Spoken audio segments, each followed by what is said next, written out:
Okay, what's going on, everybody? My name is Mangg. Welcome back to Dominion 6, where we have a lot of videos recorded. Many videos. 30, this is the 40th? I think this is the 40th I've recorded in the last,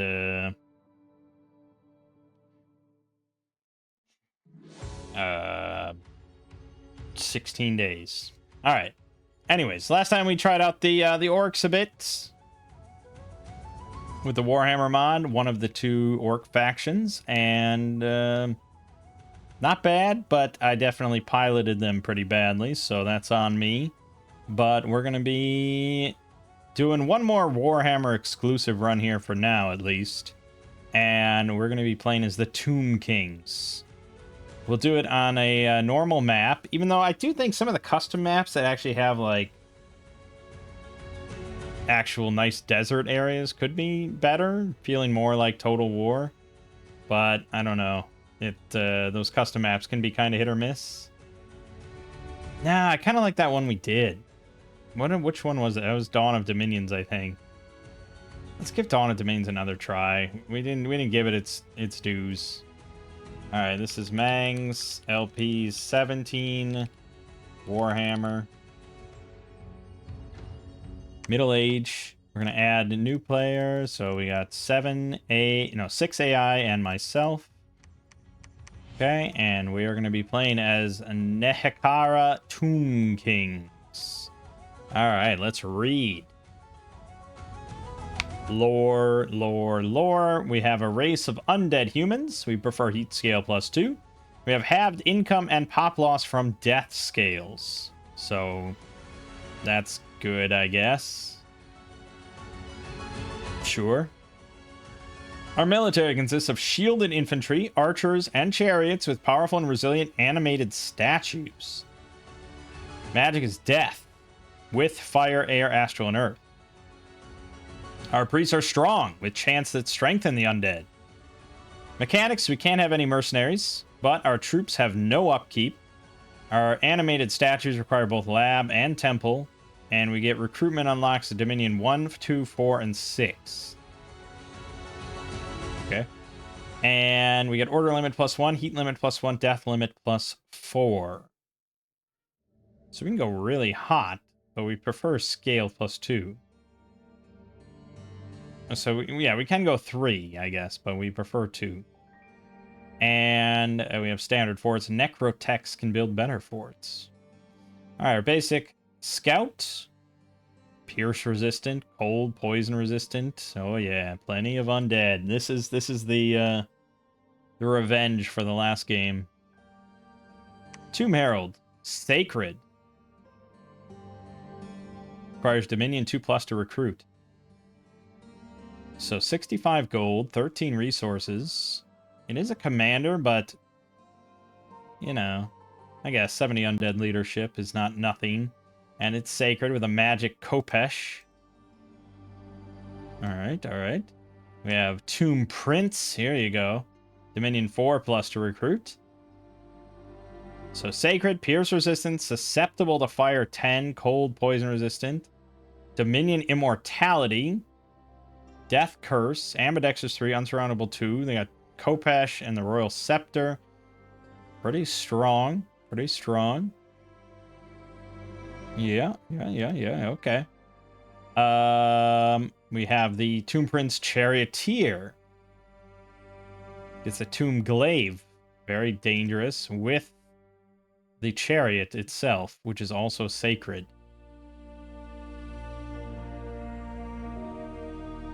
And can trample. That's potentially pretty thuggy. Got the Lich Acolyte, Death 1, Holy 1, and then Fire, Air, Earth, or Astral 1. So kind of a mix all over the place, but a lot of 1s, obviously. Everything will be 1 no matter what. I struggle with that. I usually struggle with 1s. you need boosters to really make them do almost anything viable, but they are priests. Okay. Lich Priest, though. Here you go. Death 2, Priest 2, Fire, Air, Earth, Astral, and then Fire, Air, Earth, Astral. So a lot of them will have 2 Death, 1 Fire, 1 Air. 2 Death, 1 Earth, 1 Astral. But, you know, some of them will line up to get 2s. Necrotect. Earth 2, Death 2. Now you're talking my language. They're also Sacred, Pierce Resistance, Fire Susceptibility. They got a Siege bonus. Come on, Attack. Spirit Sight, Taskmaster 1, Resource bonus 5, and they're Masons, so they can make our advanced forts. Tomb King. Here you go. The Namesake. 4 recruitment points, 300 gold. They're level 3 priests. Sacred, Pierce Resistant, Cold, Poison Resistance, Susceptible to Fire 10, Dominion Immortality, Blood Vengeance, Death Curse, Ambidextrous 3, Unsurroundable 3. They got the Eternal Blade, 25 damage, 16 attack. Grasp of the King, 17 damage with Decay, 14 attack. They got 38 hit points, 19 protection, 18 MR, 30 morale, 50 leadership with 2 gold stars, and 180 undead leadership. And 50 magic, just for fun. Yeah. This is Thug City. But also just... You know, we can have him lead the army, he can bless everything, and then also just wade in there, probably, and kill stuff. Pretty strong. Okay. And then, lastly, we have the Lich High Priest. Fire 1, Death 3, Priest 2, and then the same usual mix. With 140 undead leadership and negative 30 magic leadership. I don't know what negative means, but I guess that means if you go like Arcane Command or something, really hard for them to lead any magic units. I assume they're animated statues are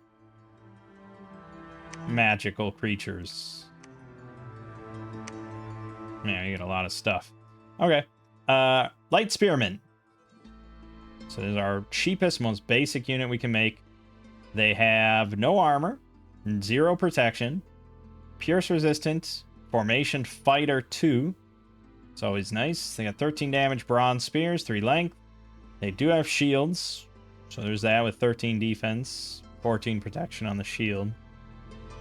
Above average MR, very above average morale. Below average health. Yeah, okay. And then the regular spearmen.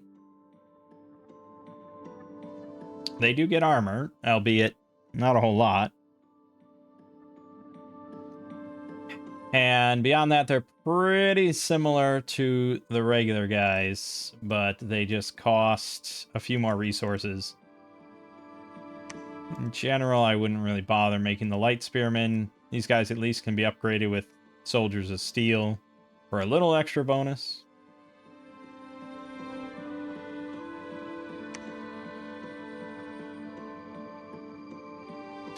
We have light infantry. So these guys swap the spear for a bronze blade, which generally just makes them kind of worse in my eyes because they can't repel, and they will get repelled. They do have higher defense by 1, but still, the regular infantry with the bronze blade, they get the armor, but again, I wouldn't make any of those. Yeah, I mean, I like spears. I've always liked. I'm a spear guy. Light archers. Okay. 4 resources, very cheap. 3 recruitment point, very cheap. 14 gold, not insanely cheap compared to the orcs, the goblin archers and stuff. But compared to the goblin archers, I mean, we already are shooting farther, I think. We've got higher attack, higher damage, and we're also pierce resistant, which means we're very good against other archers shooting us. But we have 0 protection, which hurts, and 8 hit points. Which means if we do catch an arrow, say we shoot ourselves with our own arrows, that would be 13 damage, cut in half, round up, would be 7 damage. So on average, we could survive like 1 shot. Give or take. But against those little orc arrows, you know, we do a lot better. Sort of. But 0 protection is quite rough without any sort of temper flesh or something like that. Our regular archers, however, do get armor, and thus are just better in every way, because we can get buffed with Soldiers of Steel and Legion of Steel. So, basically all the same stats across the board, but they get armor, so they at least get 5 protection. And when you have Pierce Resistant, that is pretty big, because Pierce Resistant comes in after the fact. So this would cut it down. I think the Pierce still happens, so cut it down to like 9, and then you cut that in half. You take 5 damage. Yeah, I mean, but again, Soldier of Steel. You bump this stuff up to like, say 9 protection on the body.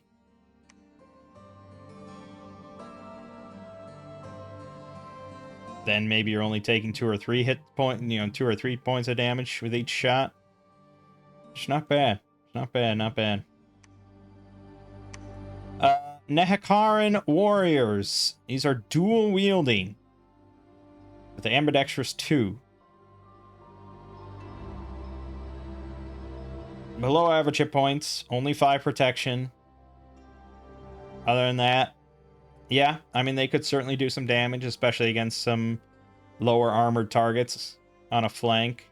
But I feel like we're going to have a lot of flanking options, so it's a tough sell. The Tomb Guard. All right, here you go. Look at this. Does require Dominion 4+ to recruit, but they're not that expensive. 18 gold, 17 resources, 10 hit points, 11 protection, 15 MR,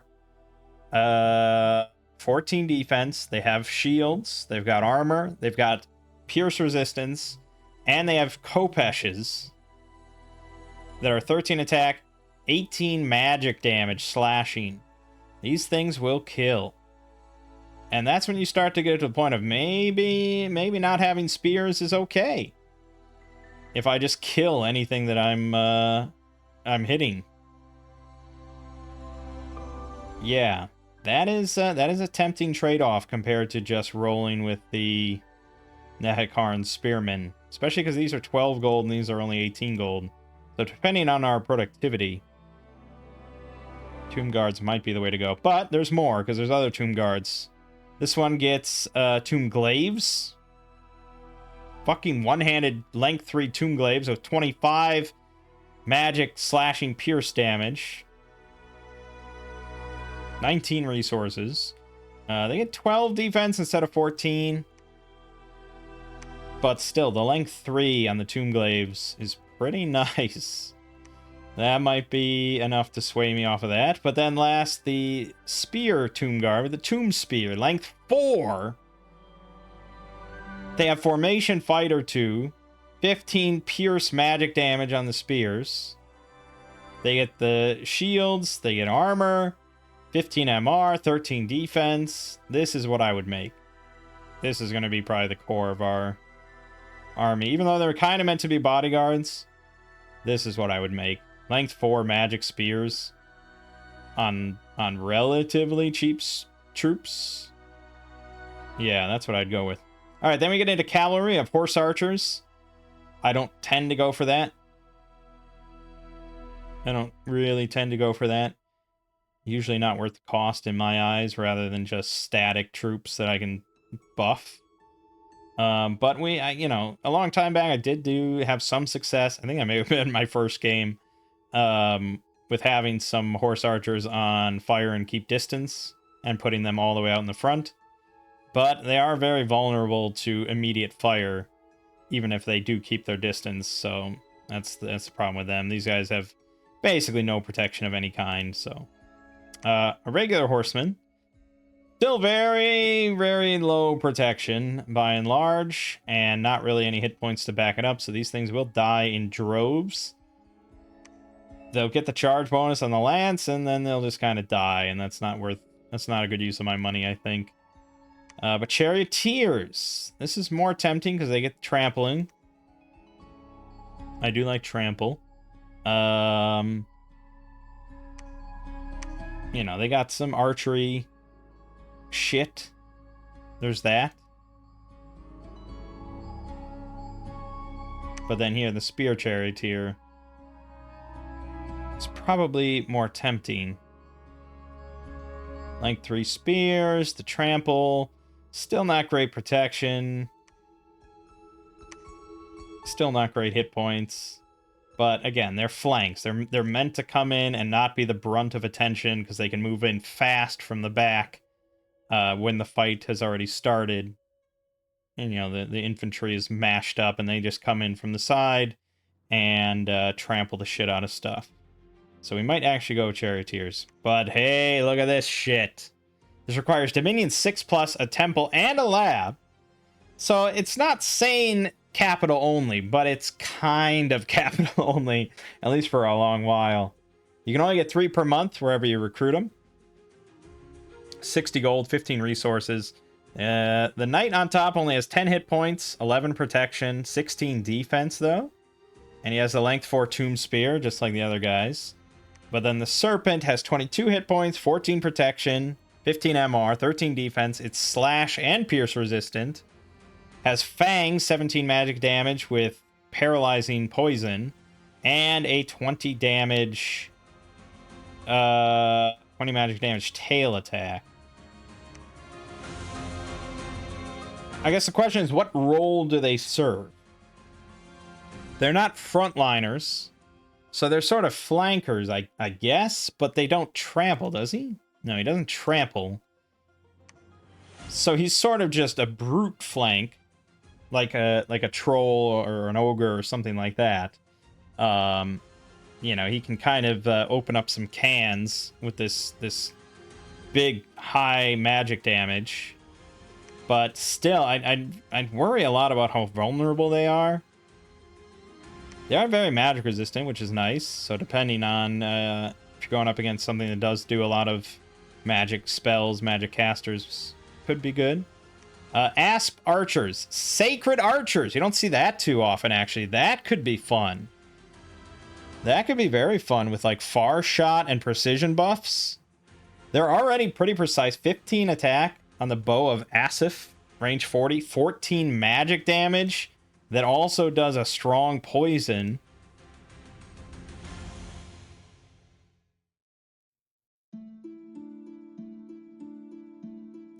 Damn, that is very tempting because it's rare you see sacred archers.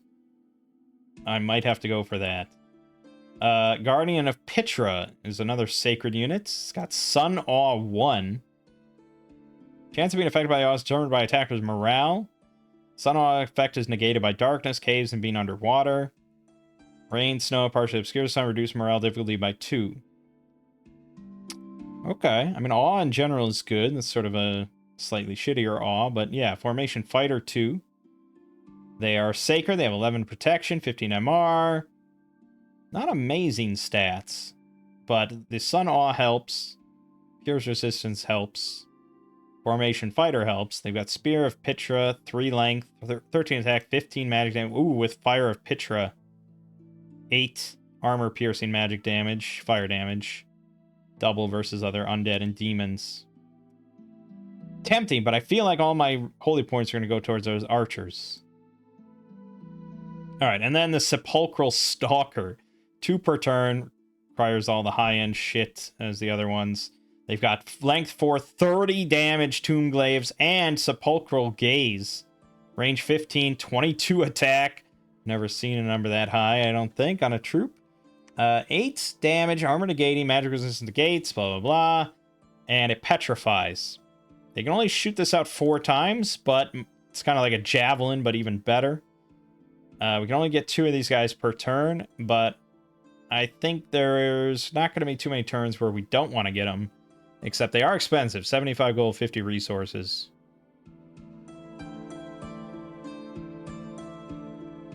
And they're kind of big. Only 1 to a square. And they don't have shields. So they are somewhat vulnerable to archer fire, but they're fast. So you can keep them in the back at the start. Okay, that's a lot to go over. Jeez. So, but I think I'm thinking strong ranged bless for our archers. It's just uncommon for me, but I want to do it.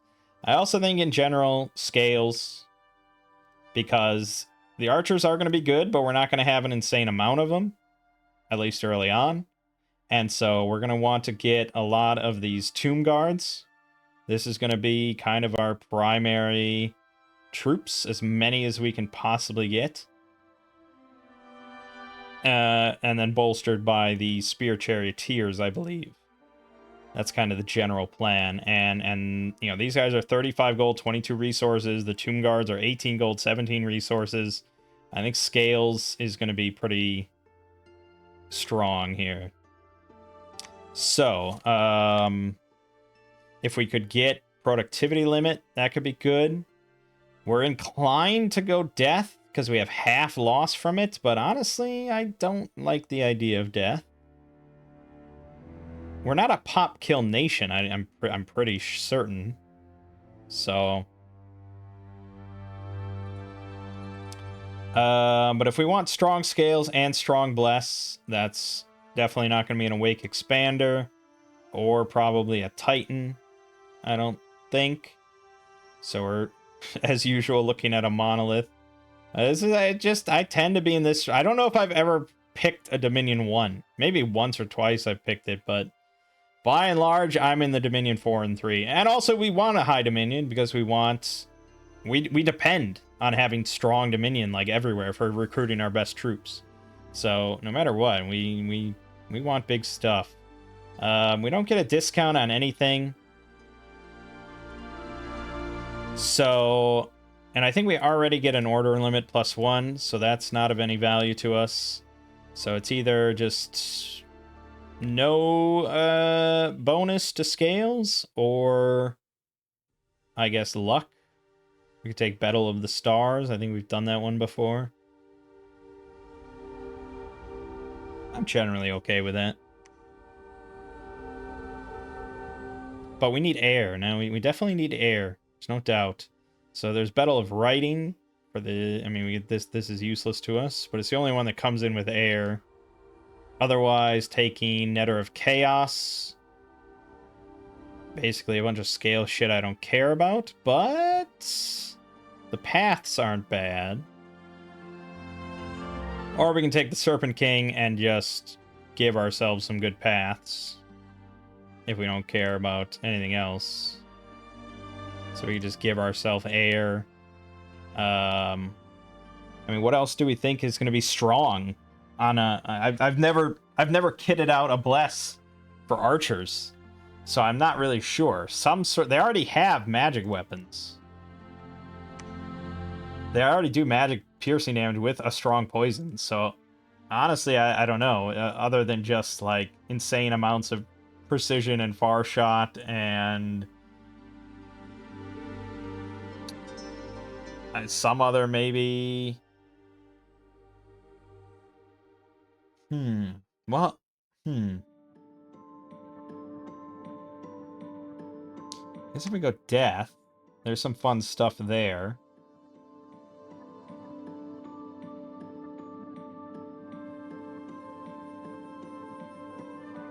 Like reanimators.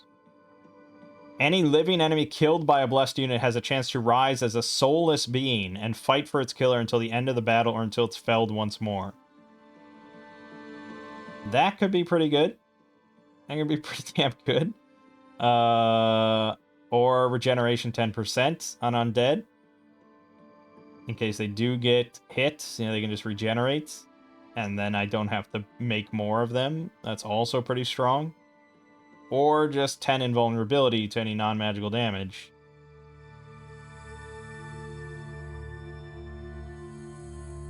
Let me look up Decay again. I feel like I've looked that up multiple times. Yeah, they're just aged 5 years per combat round as they decay.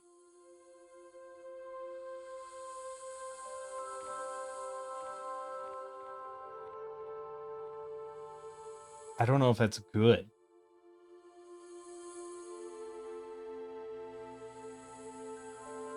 Decay takes many turns to deal real damage, and usually you'll have one of these two scenarios. Either you win the battle and kill the decayed units with normal damage, or you lose the battle and the decayed enemy will die of decay during the end battle extra turns.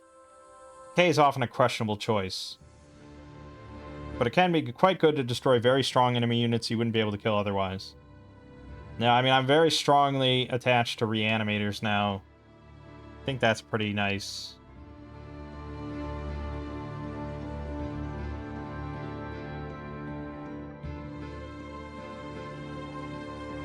And then you could maybe go for, like, thunder weapons.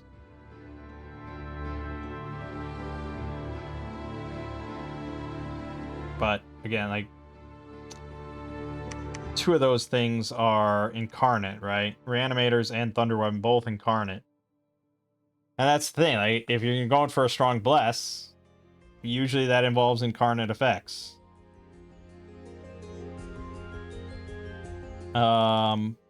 So if we want to go for that, we'd have to get that. And then I'd have to get... Yeah, we'd have to get 2 more. I mean, there's no way we're affording good scales.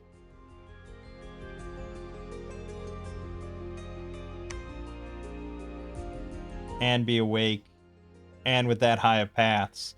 I think Thunder Weapons is out.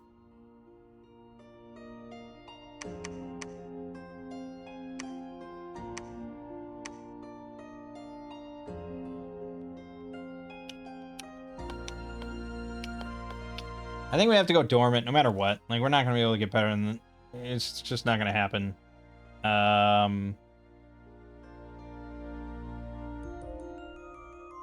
Yeah, it's just not going to happen. So, let's go dormant. How much do I want? Do I want far shot? 30% extra missile range. We already have 40, range 40, which is pretty good. 30% more on 40 would be like 1353. I'd probably rather just have far... I mean, can you imagine? I mean, let's just imagine. Like 5 extra precision.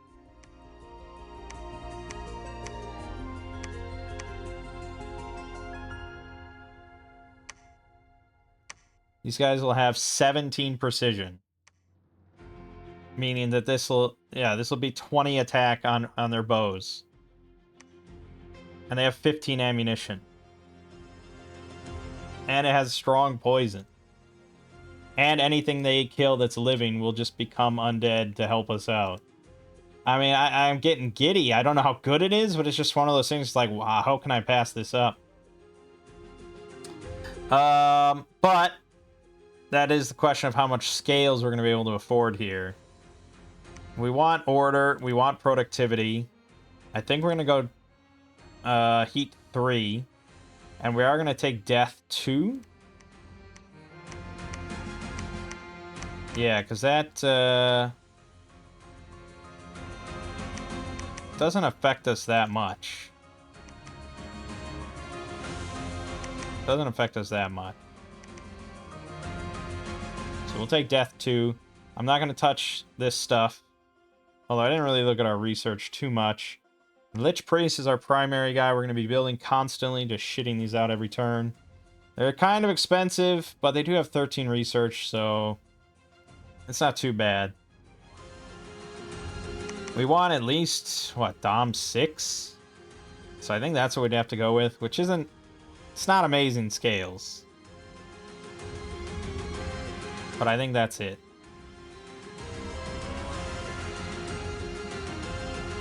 Yeah, I'm not going to go imprisoned. I mean, we could have fucking phenomenal scales with imprisoned. But... no, we're going to stick with this. It's a wonky build. But that's what we do. Matojo. All praise Matojo. Okay. Alright. Well, we certainly didn't start in the desert, but I guess there wasn't really a desert on this map. So we started in the closest... I wouldn't say it's the closest thing, but... we started in the swamps. Yeah, surrounded by swamps. It's close. It's a form of... I don't know where I was going with that. It's a shitty area. And that's where we belong. Alright, I'll be right back. All right. So, research. Profits. Now, the Tomb King is a level 3 priest, so he would become a level 4 prophet, which is often pretty good, but it requires Dominion 6+ to recruit, and you'll note that we actually don't start with Dominion 6. We start with Dominion 1. So I'd have to wait, naturally, for this to get up to Dominion 6, and then build a Tomb King, and then make him the prophet. But that already puts us kind of behind. Whereas I could just immediately prophetize Bitty, and have a go at it.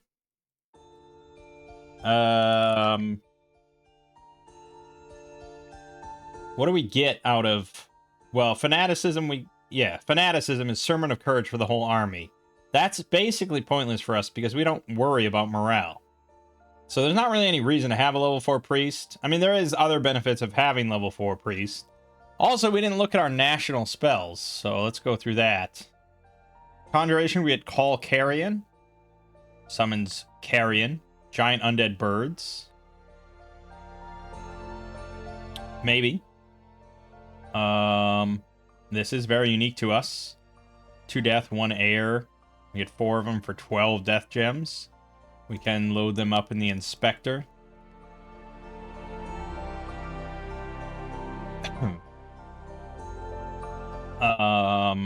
35 hit points, 8 protection, 14 MR, 9 defense. They have 16 damage beak, 17 damage talons. They're sacred, pierce resistant, flying, undead. They're pretty strong, but not amazingly strong. But you do get 4 of them. I don't know. Anyways. That's it. That's our only national conjuration. Alteration. Nothing. Evocation. Nothing. Construction. Ooh. Necrotech Mantra. Grants regenerative properties to a single animated construct. May only be cast by taskmasters. Grants regeneration to a non-mindless, non-undead, non-demon magic being. Your war statues. Interesting. An incantation.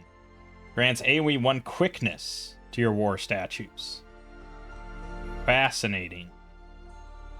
So yeah, we haven't really gotten into the statue thing. We haven't seen any of those. Thought it might be a construction thing, but I guess it's not handled that way. Enchantment, we got Animate Ushapti. 12 earth gems. You get 4 of them. Ushapti are statues made in the likeness of the Nehekharan gods. Okay. Let's take a look at these Ushapti. So you got the jackal, the crocodile, and the hawk. And they have different weapons. So they got dual-wielding kopeshes, a tomb glaive, or a bow of Fakath. Faktha. I don't know. They all have 24 hit points. They all have protection 18. Size 5, so 2 to a square. Magic MR, or MR 15. 30 morale. 11 defense. The kopeshes do 21 damage each. 12 attack. Does not seem like they're magical. Got ceremonial armor, circlets, blah, blah, blah. Ambidextrous 2. They require temples and labs. They're slash resistant, pierce resistant.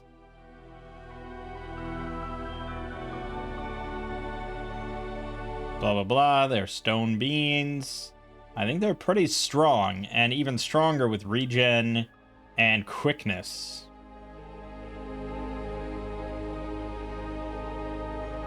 Interesting. Okay. So that's pretty big, but it is hefty cost. Also animate Necropolis Knights. Trio of Necroserpents and Necropolis Knights that ride them. Okay, so we just get those Necroserpents, 3 of them, for 7 death gems. Depending on how our gem income comes and goes and all that. It could be good. Unleash the Stalkers. Gets one of those sepulchral, 3 of those Stalkers. And I did say we want to make those as much as we can because they're pretty strong. So that's pretty powerful too. We have a lot of summons then. Just mostly under enchantment. And a War Sphinx. 25 Earth Gems for 1 War Sphinx Rider.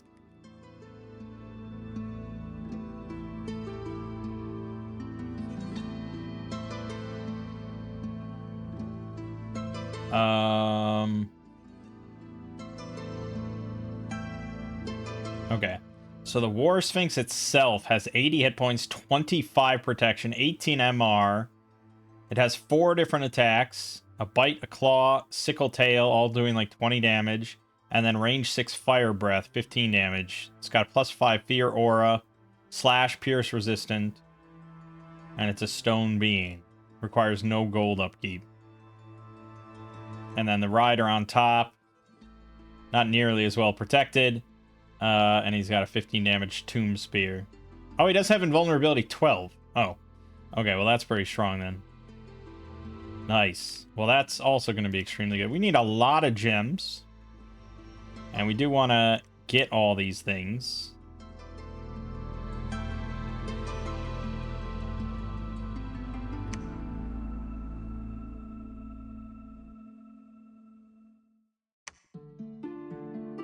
And, Earthblood Deepwell would be pretty good too, if we could get up to that. Enchantment 7.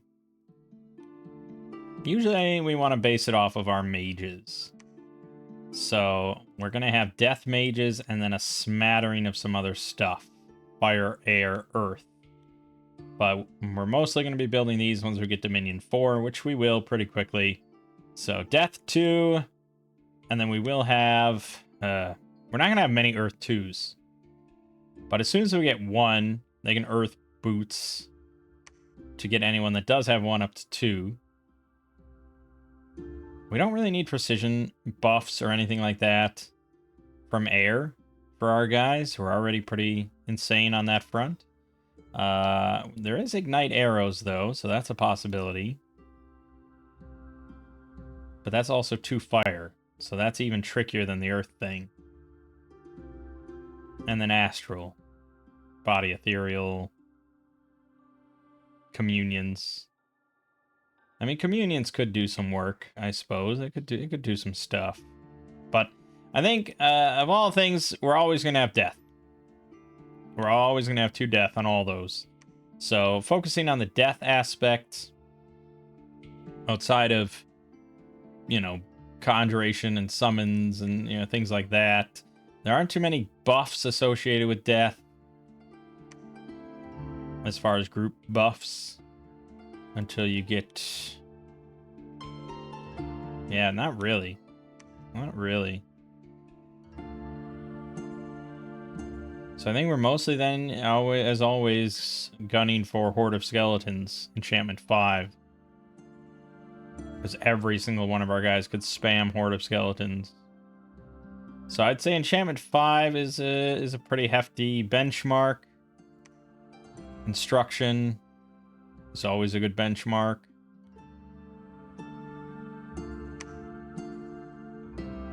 I mean, we will have some fun options with evocation, depending on how the, yeah, I mean, magma bolts. We'll have some guys can do magma bolts. Although, don't we have a susceptibility to fire on some of these guys?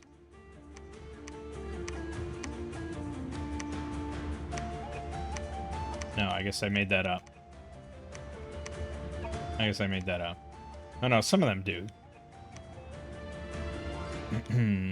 The commanders seem to have susceptibility to fire. But I digress. But Enchantment 5 is probably kind of the goal. That's going to be big. And then after that, we can go into construction. I probably should diversify this a little bit, but the sooner we get to Enchantment 5, kind of the easier it goes. And also Conjuration 3 will help any casters we do get. But I think we want construction 5 for the Earth Boots at that point. So, I don't know. Magic's going to be a little wonky. We'll see. So, bottom line, I'm going to prophetize Bitty. We're going to move Anum out. And then, yeah, so we're at Dominion 1. So it's like, what am I going to make? I guess we can make some Lich Acolytes. Just in lieu of nothing. You can't even make any military commanders turn 1. And then for troops, I'm just going to make some spearmen. Somewhat expendable, but if any survive, they can fit alongside the Tomb Guards. In formation fighter, so just go for that for right now. We'll see how the Dominion changes. Also, I could 27. Oh yeah, I can't do mercenaries. I forgot. I was like, what? All right, we got Tilia, we got Middenheim, and we got Itza. So humans, and I believe that's. What is Itza? Is that lizards? I think I'm pretty sure it's lizards. And we got Kislev. Yep, they got lizards, cold-blooded lizard people. Middenheim. Skaven we got in the game. And more high elves. So no other undead other than us. That's kind of nice. We don't have to worry about that. I don't know why. Undead scare me after that last game, that's all. Alright, so we're up to Dominion 2 now. How exciting. So now we can get Tomb Heralds. 70 undead leadership if we needed another military commander. Which we may want. But I think we'll stick with this setup for this turn.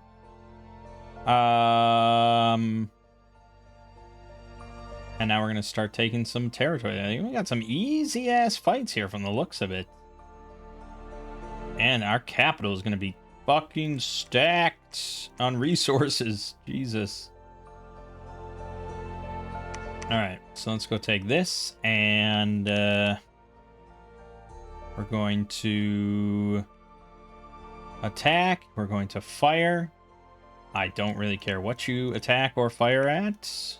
We got speed 9s. It's a little bit below average. We'll put him there. And then our leader will...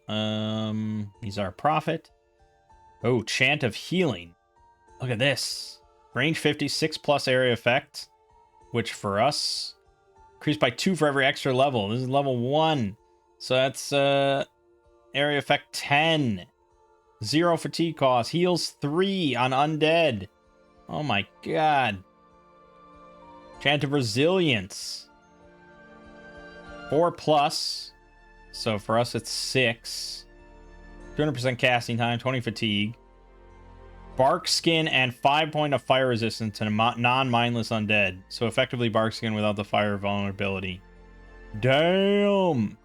Chant of the Undying, regeneration to non-mindless undead. And Might. Grants strength to non-mindless undead. Same effect as Strength of Giants. Holy shit. We got some fun stuff. Okay, well, I'm feeling Bark Skin? We have no protection on these guys, so I'm feeling Bark Skin. Whoops. So let's go Bark Skin, Bark Skin.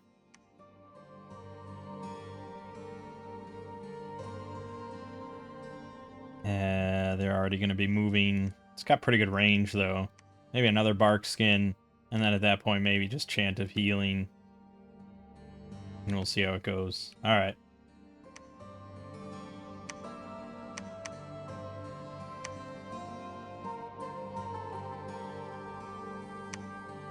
Yeah. That's fine, I think.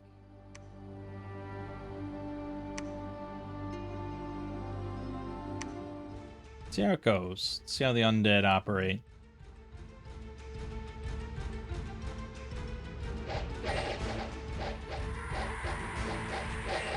They're shooting the commander. Well, theoretically, that could work. But theoretically, they ran past my infantry.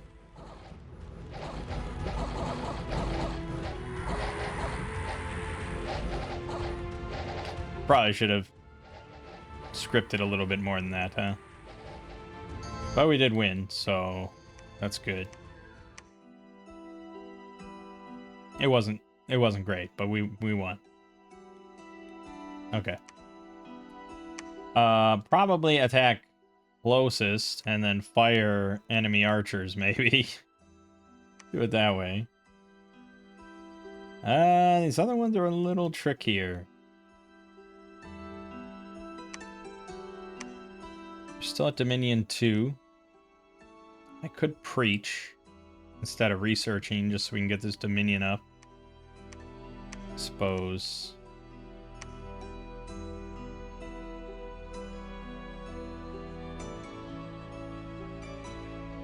I wonder if the thrones are in the same positions, in which case we probably want to get into Bloodlet Pass and down in here pretty quick because there's going to be a throne here.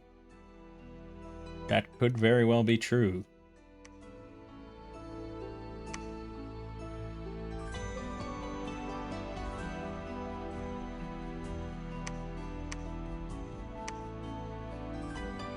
Alright, up to Dominion 4. Alright, now our options open up. We can get the Lich Priests. And we can nix all of these. Oh, yeah. Because we can start getting our Asp Archers. Never stop making those.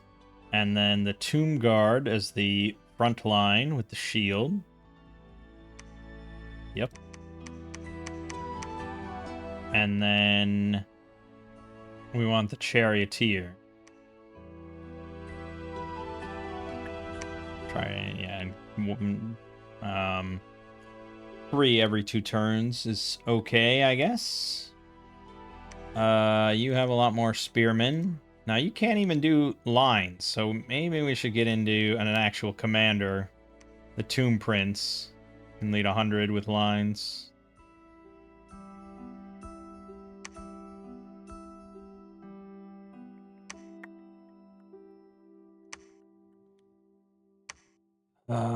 Yeah, so the fact that these guys are all level 2 priests and I have some really damn good divine spells means that my research is even less important.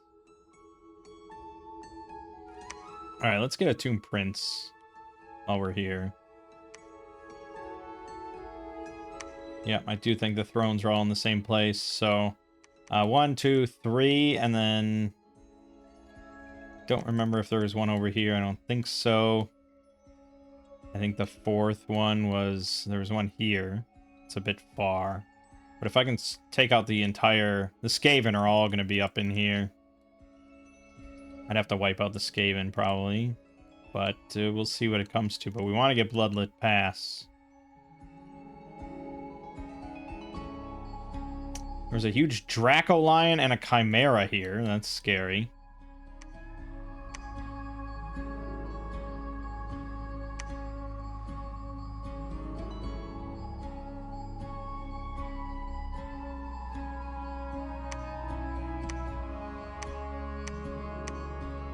Alright, we'll see how it goes.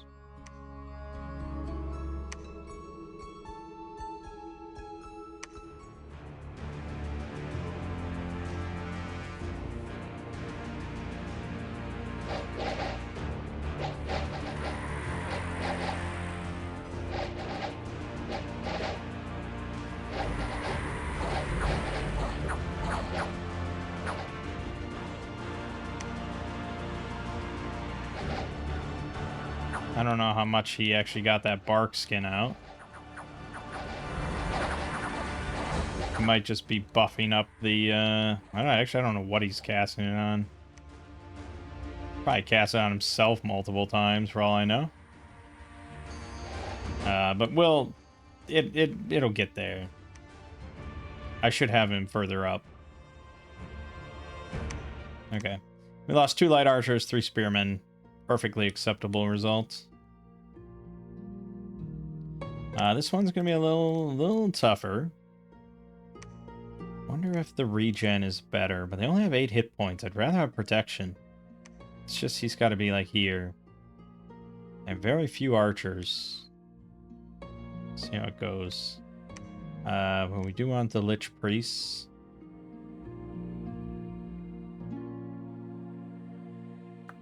Yeah. Okay. I got the Asps, the Tomb Guards, and them.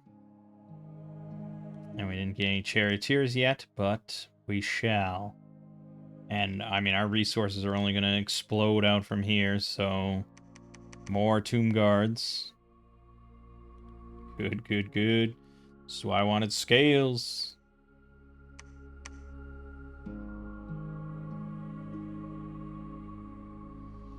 He's only got 27, but they're pretty strong 27. But might also be a waste, so I think probably just wait one turn. We got a little bit of time here.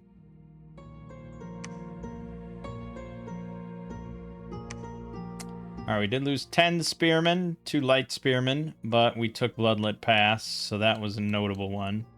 And now I'd have to take on Zots, but I think that's perfectly fine. And then we probably... I mean, I don't want to build a fort there, but I just don't want the Skaven to get it, so maybe just big PD. We will see how good my PD is. I think probably build a fort... here, or maybe here. We'll want to take Tumble Down, but yes. Yeah, I think that's good. Okay.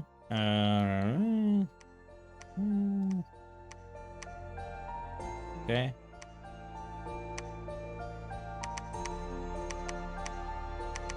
Alright, the Charioteers are here. So I think we can take this for sure, this shitty-ass swamp.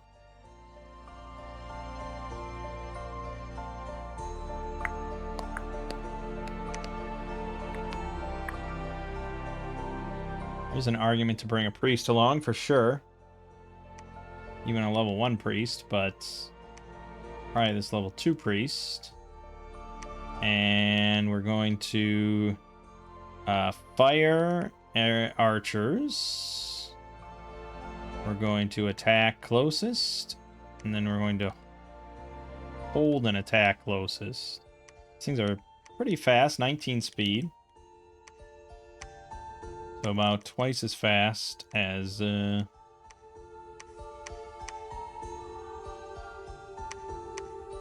pretty good range. So we want to get a Bless on them. Our Bless is very strong. Very important we do so. Kepra Scorpions? Really? Call forth a handful of undead Kepra Scorpions, aggressive venomous desert predators whose dried remains are found throughout the necropolis of Nehekhara. Terrifying tide of chitinous death rolling over the desert, swarming over and stinging to death anything that lives. And with a level 3 Holy and level 3 Death, you get Tomb Swarm. You get 16 Scorpions. Also, you get Chant of the Undying. Oh, that's regeneration. Yes, okay. Well, cool. We will go with Bless. And then... the Tomb Guards, huh? I still think they benefit from bark skin over anything else. Yeah. So, resilience, resilience. And then... probably healing, healing. Once the initial melee gets going. Is that enough Bless? Okay. I mean, for him, it is an area 10. It's enough probably for this. But in the future, we might want to do 2 Blesses. But we'll have more priests going along. You're going to just stay behind troops, as is my usual. And we'll see how this goes. I'm very curious. Alright. Yeah, we're good. Go. The Tomb Kings, baby. Zots really shouldn't be a problem because they're going to land on my infantry. and just die. Although, yep, there you go. Zots are not too tough. You're gonna put undead on me? I am the undead here. Oh, nice snipe. Alright, so we lost 4 light archer, 1 spearman, 1 light spearman, 3 spearmen. Yeah, negligible. Alright, and then this one with the chariots and everything, and the tomb guards and our sweet archers. We want to see how good they can be. What's the range here? Oh, the bless. The bless. We don't have the reanimator, so this is just a precision buff. And it didn't hit all of them, so, but there you go. 20 precision. And that poison. Obviously, we need like 10 times this number of asp archers. But yes, they are landing shots. Infantry coming in. Chariots coming in to trample. Boom, boom, boom, boom, boom. Oh, just sweeping them aside. The archers getting decimated. Yep, all that poison stacking up. Oh, yeah, baby. And we're all poison resist. So it's nothing to us. No losses. Awesome. Yeah. 2 charioteers, 26 kills. Trample is nuts in this game against this little shit. And even against stronger shit. Like, trampling is crazy good. Alright. We want to continue clearing the circle. So we're going to go straight in here. I didn't see mass blessings. So let's do double blessing and then double resilience and then healing. We'll do that. All right. And okay. So this is this is a pretty good size place, to be honest. We can fit quite a few. It's not amazing income. But it's not bad.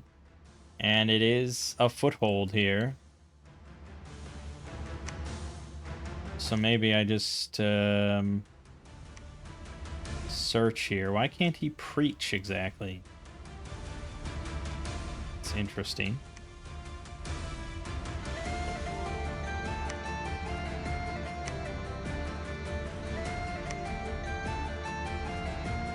Yeah, we have a lot. I mean, we can recruit just an insane amount. But the one thing I can't recruit more of is the asps. But yeah, more tomb guards, more charioteers. It's all pretty damn strong. Our might will be unquestionable.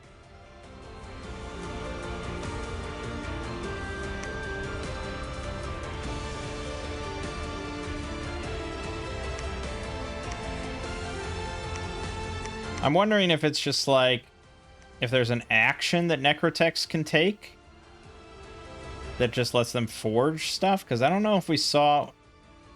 Oh no, it was under enchantment. That's right. I forgot. So, the Ushapti, 12 gems. Yeah, it's a little too hefty, but we should probably get a mage out there to just start searching for stuff. Ideally an earth mage. Yes. I mean, we might get 2 at some 2 earth at some point. Yeah,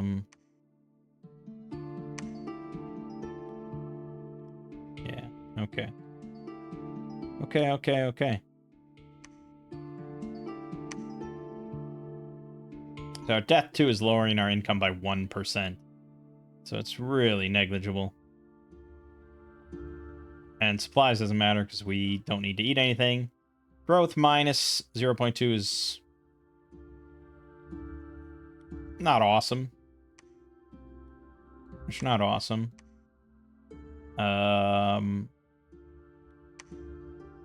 it means that, yeah, I mean, we'll hover around sort of the intended numbers for population.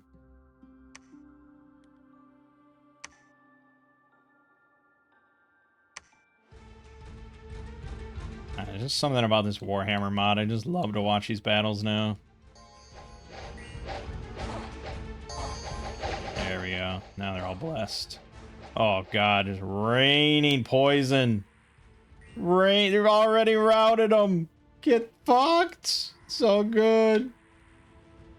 Yeah, our asps are gonna just decimate.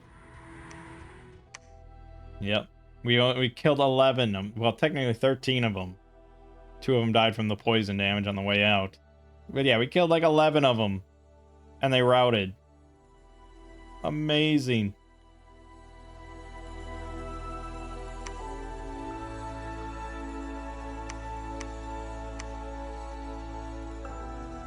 All right, I gotta just get money here. We're obviously gonna keep making asps, but we're gonna nix. Ugh. We're gonna do that just so I can build the palisade. Then we have man-eater marshes with that Draco lion and possibly a chimera, maybe. I don't know. It doesn't mention it, but yeah, I don't know what to expect out of a Draco lion. But I assume it's not immune to poison. Here's the Skaven.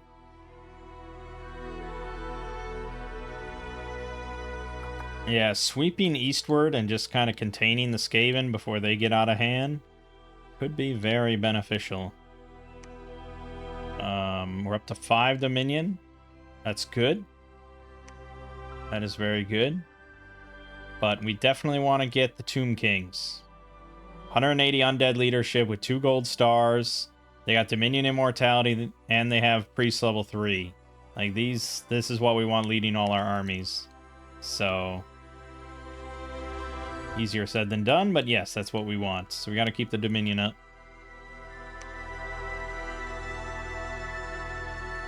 A unique hero has joined our cause, and we have a new famous hero, so I assume we win this. Or at least our hero doesn't die. That's a bunch of nasty shit. I see the chimeras. Oh, that's a Draco lion there. Fucking filthy. Good thing we're immune to poison.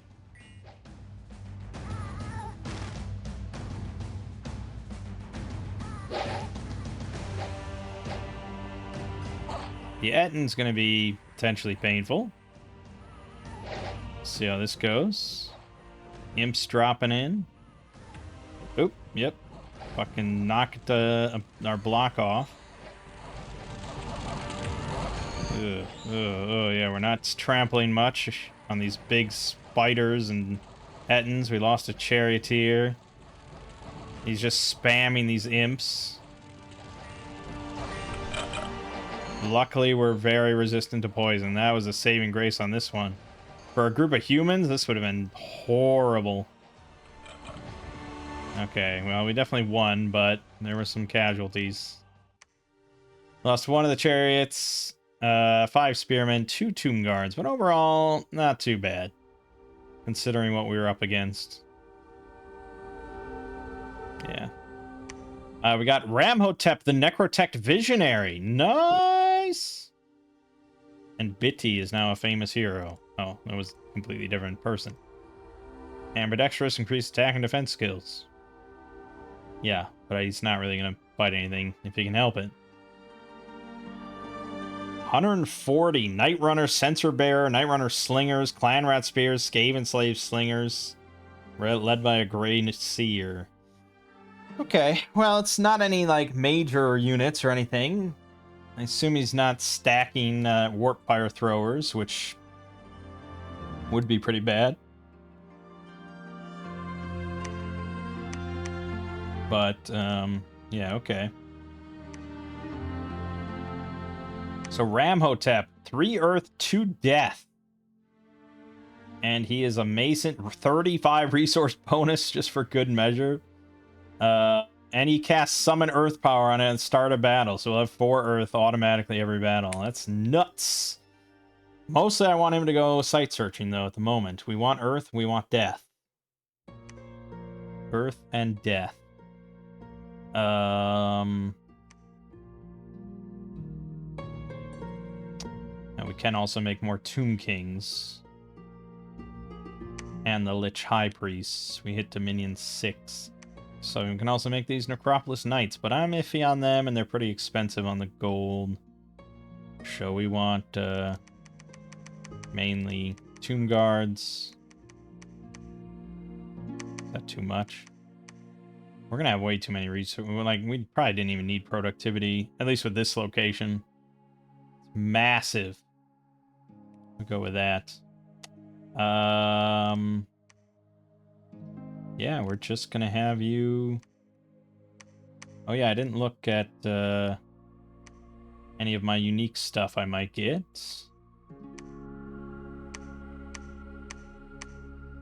That's wild. Didn't the dwarves got like 8 different things? I guess they're dwarves. I suppose that's fair. Still nothing? Alright, auto search. Good, good, good. Oh, we did get a 2 Earth, 2 Death, so that already happened.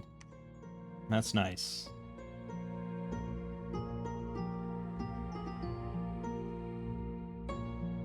Honestly, we're pretty strong. I feel like we might be able to take on... Well, once we pick up the rest of these Asps and stuff, and the Charioteers, we might be able to just take this throne. Feeling pretty... I'm feeling really overconfident, baby. Painfully overconfident.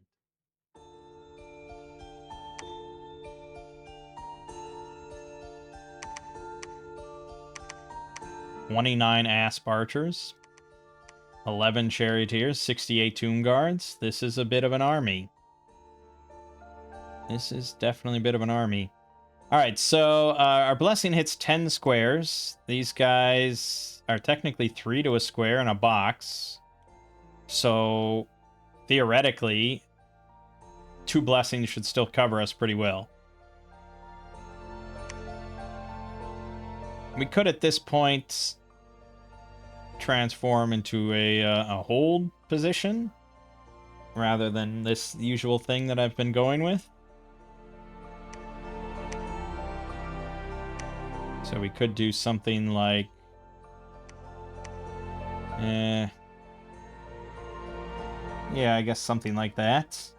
Do I want to send another mage with for more buffs?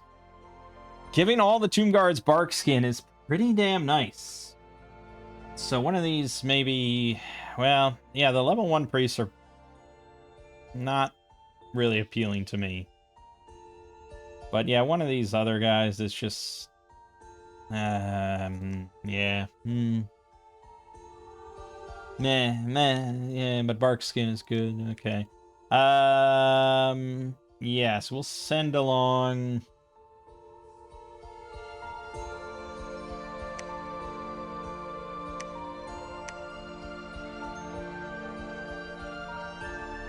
Yeah, the level 1s can just spam Kepra Scorpions, which, to be fair, is its own kind of benefit. It wouldn't be much for them to get out 12 of these Scorpions on a flank. Just to see how they... Let's just see how they do. We'll determine then if it's worth any amount of effort. But I think...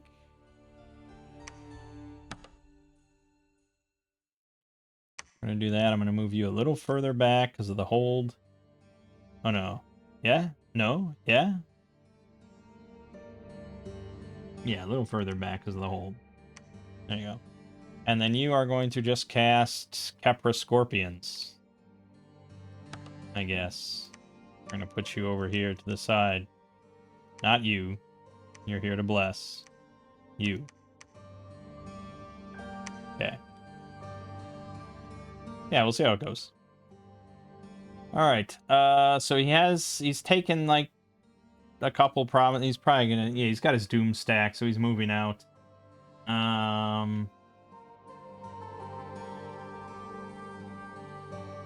there is a temptation for me to take my own Doom stack and just do it to it, rather than letting him continue to expand.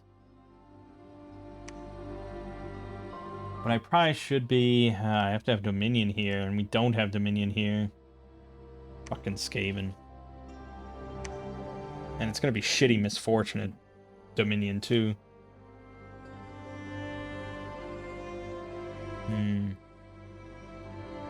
Getting the thrones is gonna be important. And I don't really even need to complete my circle.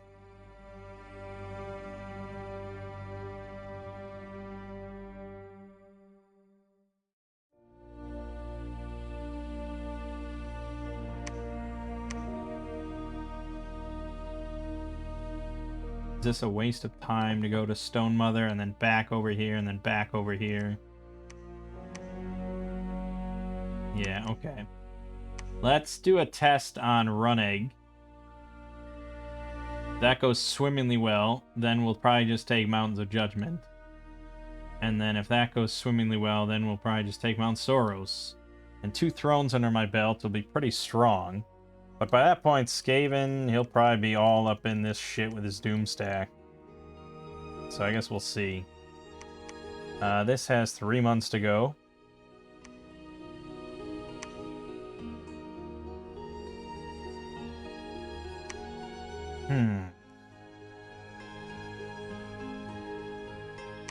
I can't make much other stuff. Dominion really needs to spread, man. Spread them.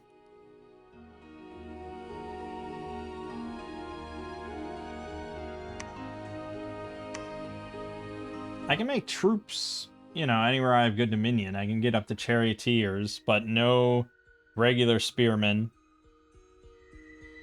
And no real leaders.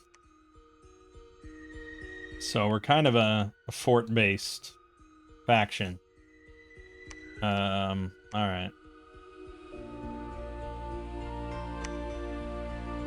Okay.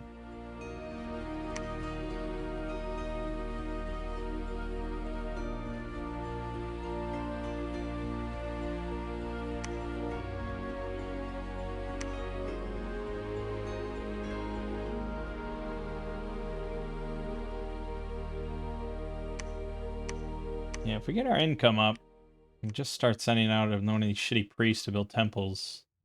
I guess I probably should do that. Let's assume that's gonna happen next turn. Yep. Okay, still letting it ride.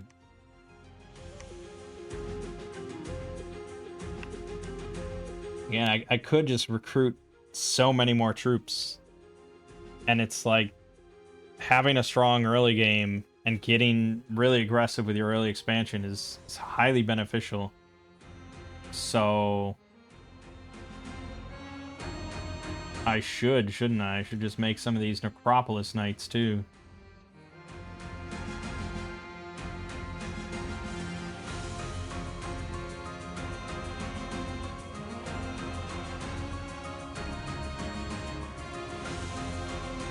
I'm iffy on the rider actually surviving, though. But I guess he is... I think he is actually hard to hit with, like, melee, because he's high up. I think that is an actual factor. I believe. And this thing is slash and pierce resistant with 14 protection, 13 defense. It's pretty strong. And if it could get... But it's not undead, notably. It's not actually undead, so it can't get the bark skin and stuff like that. I don't know, it's hard to say. Just build 1 per turn for now. And we'll see. I do want money for temples. Dormant Pretender Gods are awakening. Alright, we're going to see the Scorpions in effect. We're going to see... holding is worth it. See, that's good bless saturation. Really doesn't need more than 2. Alright, here's the Scorpions. 3 hit points, 4 protection. 10 attack, 6 defense. They're very squishy. Very, very squishy. They have a 4 piercing damage sting. that does 5 armor negating poison. Alright, I would say not very good until you can get to, like, the upgraded version.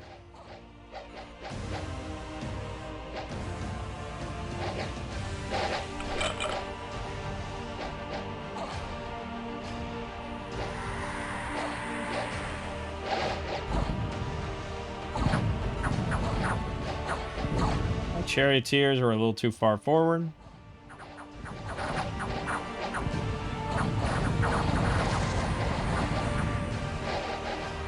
Okay. What are our losses? Pretty minimal, I imagine. Oh, yep.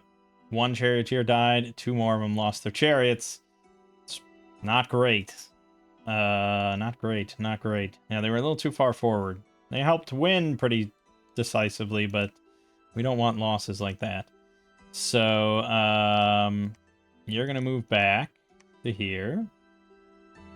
Here. And you're probably gonna move back a little bit yourself. Scorpions go in immediately. Okay. Yeah, fuck it. I think we can do it. I think with our chariots against all this chaff, Bear Tribe warriors and stuff, they'll get trampled on. He is having trouble with PD. I thought he had like 120. And we have the like starting boost mod on. Alright.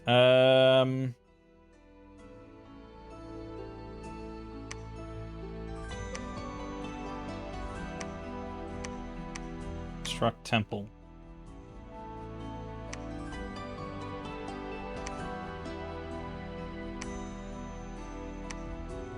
Tempted to make a Tomb King as well. Yeah, let's make a Tomb King.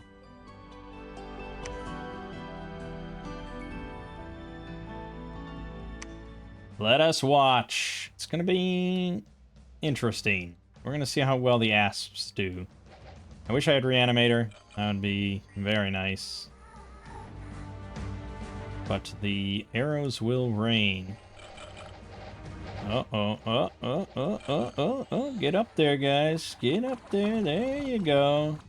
Oh, the tramples. Oh, the tramples.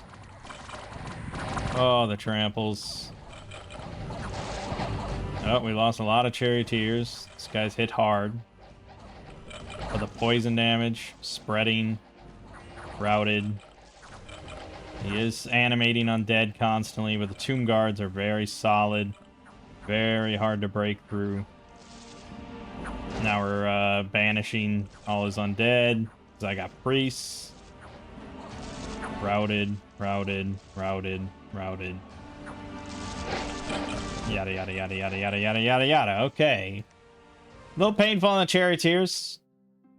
I won't lie to you about that. We lost 6 plus 1 more chariot. But only 2 spearmen died, 4 tomb guards.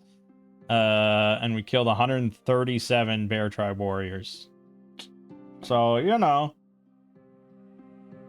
We also found 2 enormous cauldrons of broth. It's pretty useless to us. Dominion change in rune egg. I hate it. And we completed the palisades. Alright. So we got that. That's good.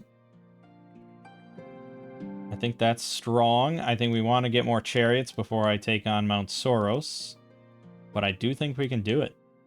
It's mostly more Bear Tribe warriors, just with some extra wyverns and cave drakes. I think we can take it.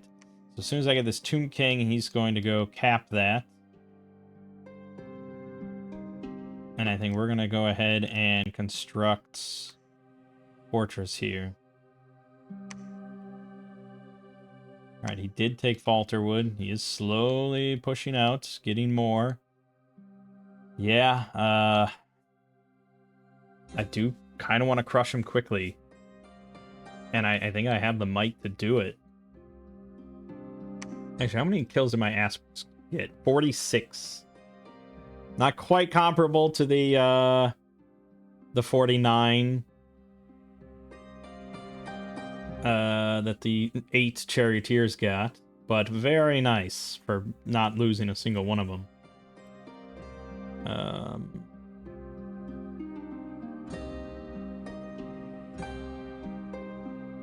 And it's honestly, it's hard to say. Because the Tomb Guards had to kill a lot of undead, so that contributed to their number. And there were not shown kills for the poison damage from the bear tribe. So it's actually hard to say exactly how many kills they were responsible for, but they are awesome. Especially with 20 precision. Alright, I think we're good here. We're gonna get to Enchantment 5. That'll be nice.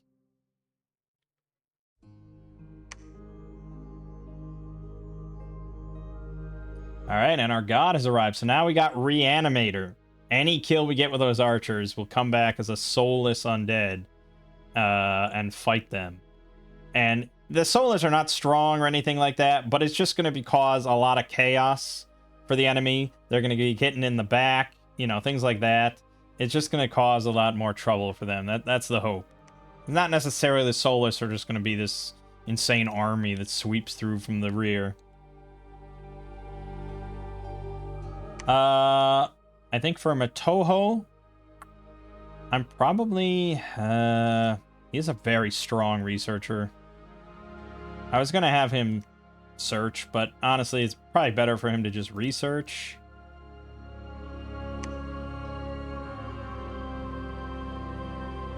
So that we can get maybe Thaumaturgy 4.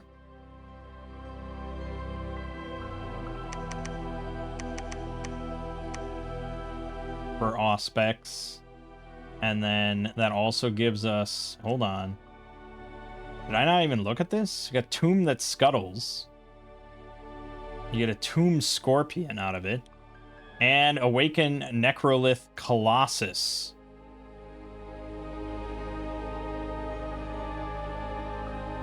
Colossus. That'll be fun. And Ensoul Hyro Titan. 38 death gems required. Fun. Yeah, we do want Thaumaturgy. Yeah, we're definitely going to go for Thaumaturgy 4. We get the Colossus and Auspex. And then I think it's Evocate? No, this. Conjuration 3. Which is what we wanted anyways. Alright. Alright, let's switch back to Lich Priest for now. That's good. And we'll throw in another one of those. More Charioteers. I think that's fine. That's fine. You're going to go out here. You will eventually build a temple. Taking Pale Devil's Ridge now. He's going to keep moving on. He might take Birth of the Brother next. Force my hand. Still can't recruit anything here. So a completely useless fort. I don't even know if I can get PD. I can get PD. Okay.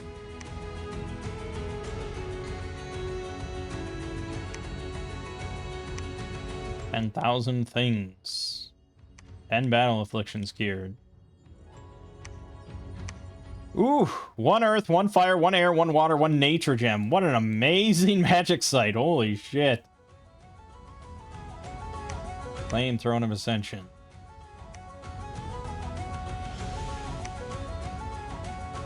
Well, that is a lot of troops, isn't it?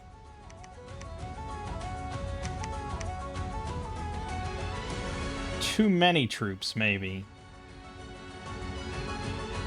We don't have another military leader here. Tomb King has to come back. For now... Oops. And they're speed 19. These guys are... The big boys are speed 20. So I think we can...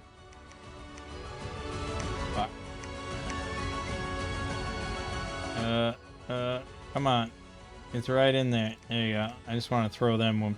Just throw one in there. We'll see. Is that too many archers? No. It's not too many archers, but I think I'm going to need to have him on blessed duty now.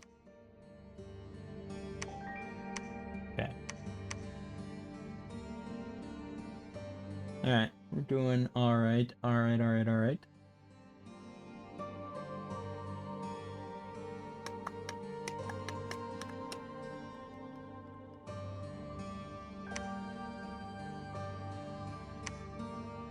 Still can't afford this. I may have to nix this for the moment.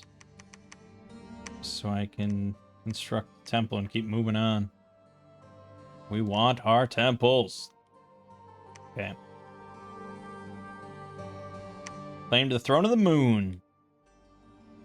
And we completed the fortress. This gives Dominion spread 2, growth +1. Nice. I don't know how that factors in for us. And blessed troops get +3 precision. Jesus. And 1 water, 1 astral. Nice. Alright.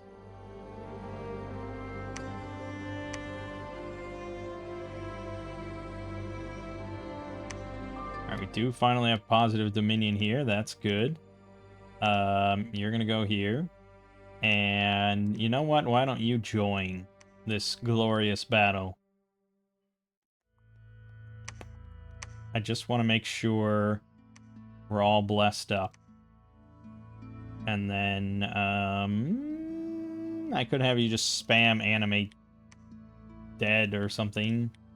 But probably would rather have you spam chant of healing.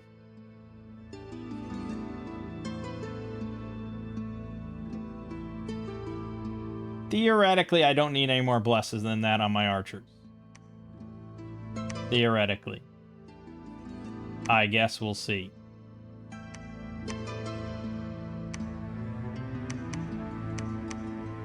I don't know how that got all shuffled around, but, yeah.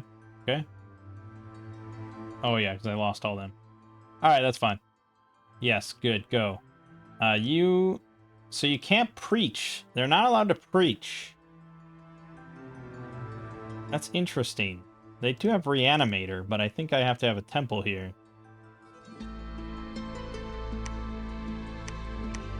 Okay. Can I break this down more to afford another temple? Yes. But don't stop making asps. Alright, and he went out this way, too. And he's got his Pretender, of course. So army size, Itza is fucking shredding everything. Not even comparable. What the hell are they doing? The rest of us are all kind of in the mix here together. But I have high quality troops, especially compared to Skaven and their spears and little Skaven spears. Okay, so Itza is just unchecked, running wild, and somehow just dominating. That's pretty terrifying. They also have the most forts, by far the most income. We're winning on gem income. That's nice. Skaven has the most research. That's interesting. And Itza is not doing too well in Dominion, however. We got a nice big bump for our throne. We're building more temples. So hopefully we can just really just stomp on Skaven with our Dominion. But getting an actual Dom kill, always a tricky prospect, I think. Yeah, Itza's been very aggressive, very expansionist. He's got Order 3, Growth 1. Perhaps higher than that. Well, Order 3 is very hot. We don't mind that too much. Yeah, I mean, all things considered, his scales aren't bad, but my Dominion is very important to me. So we gotta be aggressive with that. Let's watch. The asps do their thing, baby. And we're gonna see some shit get reanimated. Oh, that's bad. This is bad. I forgot about the wyverns, and they didn't go to the rear.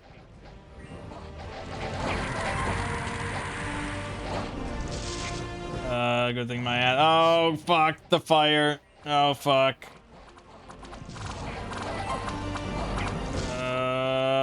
This is not gonna be pleasant. Trample, rout. Yes, good, good. We still have asps. Good. We didn't lose that many at all. We lost a lot of charioteers. How is this guy doing? Well, he's at 1 hit point, so he's almost dead. He also has a limp, but that shouldn't affect him at all. Whatever is this? What's going on here? Wyvern, paralyzing, barbed tail. Yeah, yep. And yeah, he's definitely, he took a massive shot there. But then the actual Necro Serpent hit the Wyvern in the head, 15 points of damage, killing it. Hit Bear Tribe with fangs, killed. Hit Bear Tribe for tail, 13, killed. Hit a Wyvern for 9, hit a Bear Tribe for 6, paralyzing for 18. Another tail hit, kill. Fangs, 18, kill. Tail, 6, kill. Look at that. That was all without him taking a shot, but, you know, they're all kind of going on the rider. And then he got stabbed in the body for 1 point of damage. They both rolled very well. They both rolled 13s, shockingly. But yeah, the Necroserpent's protection is not insanely good.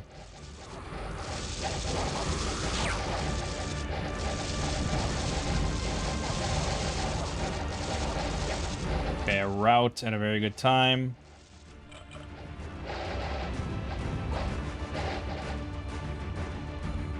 Okay, we did it.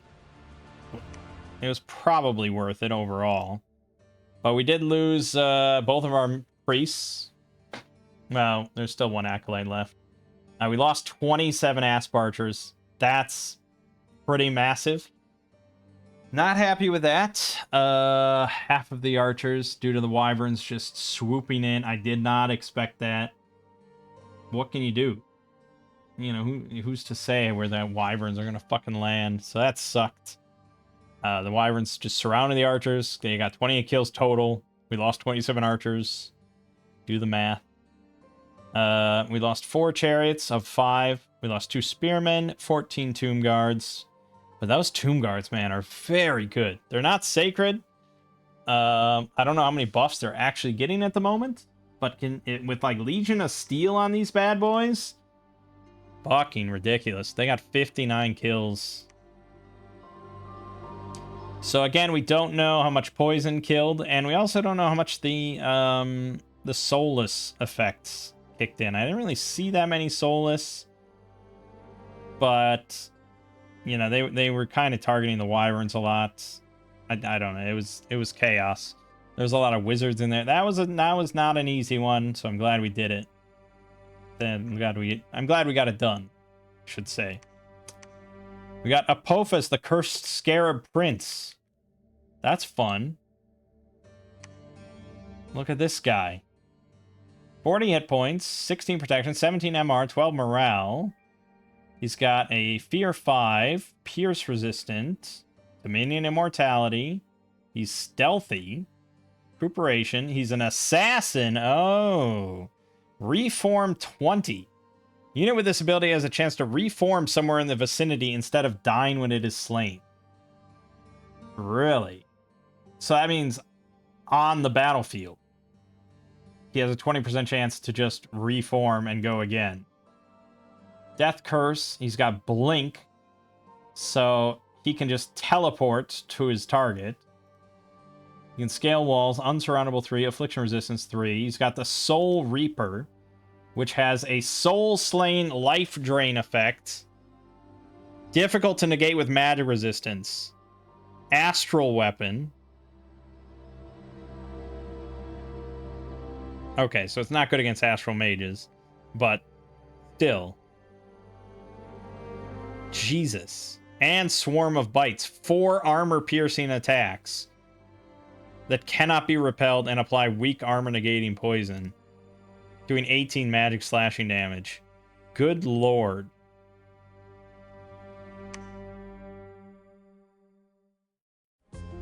Okay. Well, yeah.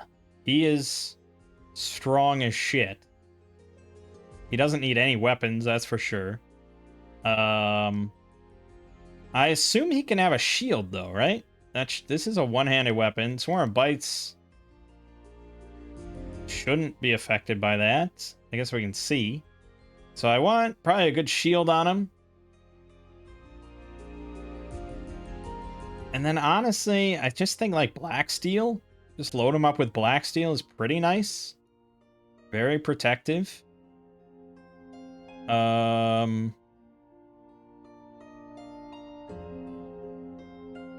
I mean, that's probably the direction I'm leaning in. He doesn't suffer any, fatigue from encumbrance. Can already teleport, so that's pretty nuts. And then maybe the, I don't think we got, no, we still have no construction. So I can't make shit for him. Does have 40 hit points and 16 protection already. So honestly, against Indies, I think he already could just win. If he loses to the commander of this thing, then I clearly don't understand the game too well. Althuen is moving in on Skaven. Look at that. Very, very close. Skaven's under some pressure. Itza might go to war with him. Who's to say? But we took this. We're going to head back home. You're going to head there. You built the temple, so you can't reanimate. I wonder what is involved. Oh, reanimate anyone killed will be raised as soulless. Oh, that's the opposite of what I thought. Well, it's still good to have a temple here, but yeah, I guess we can't preach. That's just off the table. Oh, I could have him participate in the arena. He is very strong.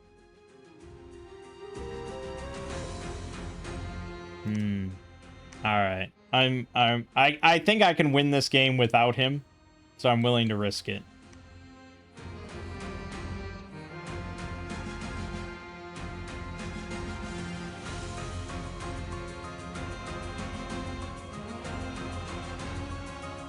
And I think he, as the prophet, acts like a temple. Yeah, he gives a temple check where he is. So I guess I kind of want him to stay where he is, so we try to flood. Well, I try to increase our dominion here, but also flood east.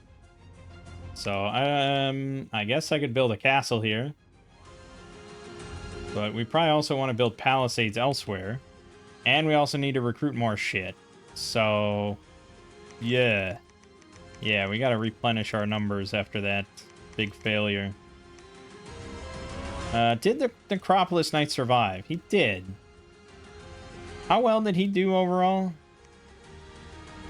He got 10 kills solo, which is pretty good. And I don't... Did he pick up any affliction? Yeah, there was the limp, I know. But we heal shit, don't we? And the serpent didn't pick up anything. So yeah, I guess the serpents are pretty good. Rather than just going for... They're expensive, though. Man, oh man. Gonna have two charioteers, the price of one of those. But yeah, we'll throw them in, because I think they're pretty solid. I just need more money. Just need way more damn money. Alright, just patrol for the moment. I don't have anything else for you to do. I need to take this territory, too. So once they get back and restock, we'll ship them out. Okay.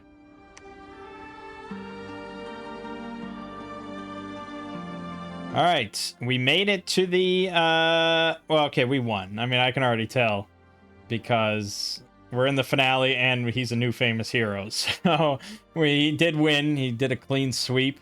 He had to fight 4 battles. That really seems unfair. There's only 7 factions. How did that happen? No, he had to fight 5 battles. What the fuck, man? Someone rigged this against the Tomb Kings. But alright, I mean, we gotta watch him all. I gotta see him in action. He's just gonna blink and fucking butcher. Whoop, blink. Dead. Holy shit, 1,000 damage. And he healed. This is gonna be quick stuff. Alright, against the Skaven. Blink.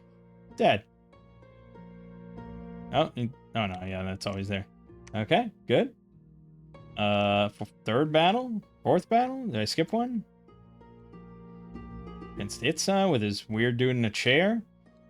Now, he did resist the Soul Slay, but damage still will do the job. I think I skipped one. I skipped this one. Against Tilia. This is what you send the Myrmidian Priestess? Yeah, I guess. And go with a golden spear, golden shield, and awe. I mean, how could it lose? This is how. Excellent. And then the finale. Against Kislev, riding a bear! Whoop! Ooh! Killed the bear. Wait. Whoop. I have 67 hit points, though. What? It's crazy.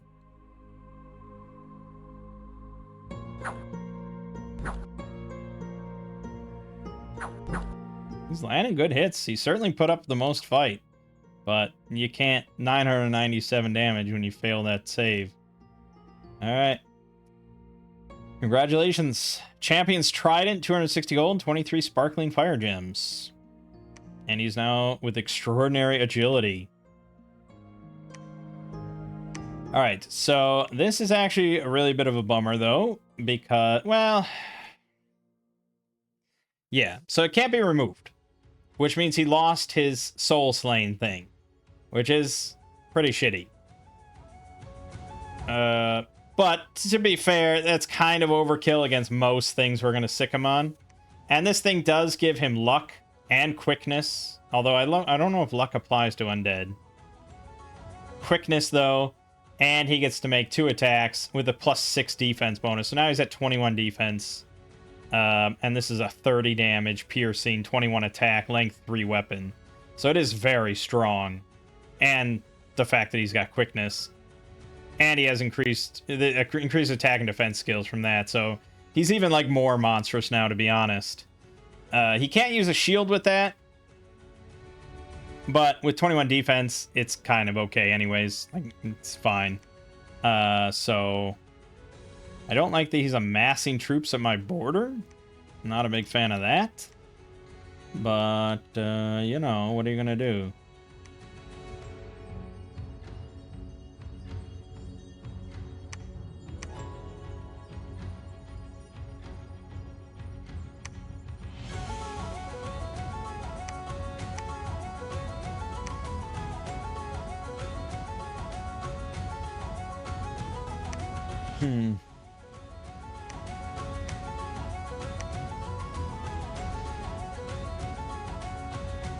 Okay.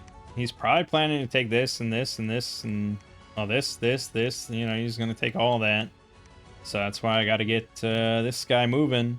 Gotta get him moving. We're going to get Enchantment 5 this turn, so that means Horde of Skeleton spam can commence. We claimed the Inner Throne, so that's done.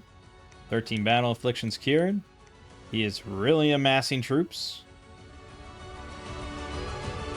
He's being very aggressive. He must have a very strong infantry where he's not losing battles over and over.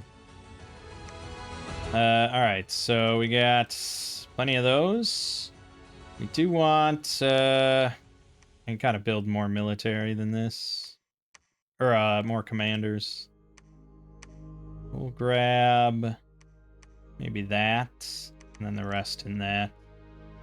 Okay, that's pretty solid. And you and you. We mainly just want blessers. The Horde of Skeletons is pretty good. I guess I could take... Don't want to take that many mages. But I could take 2 just on the sides. See, this is why I want a Tomb King to lead the battle, because he could just cast Divine Blessing. I wouldn't have to worry about that. And we will eventually transfer ownership and have him be the Doom Stack. But for now, I guess just bring along this. That should be enough blesses. Alright, and we can move here.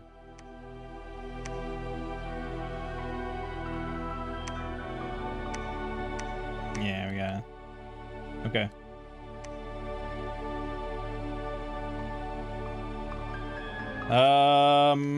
Need PD here. So our PD consists of light spearmen, light archers. So our PD is not amazing, but it could be worse. You come back home. You are going to assassinate enemy commander. And we probably could take a third throne at this point pretty easily, but the fourth throne would be tricky.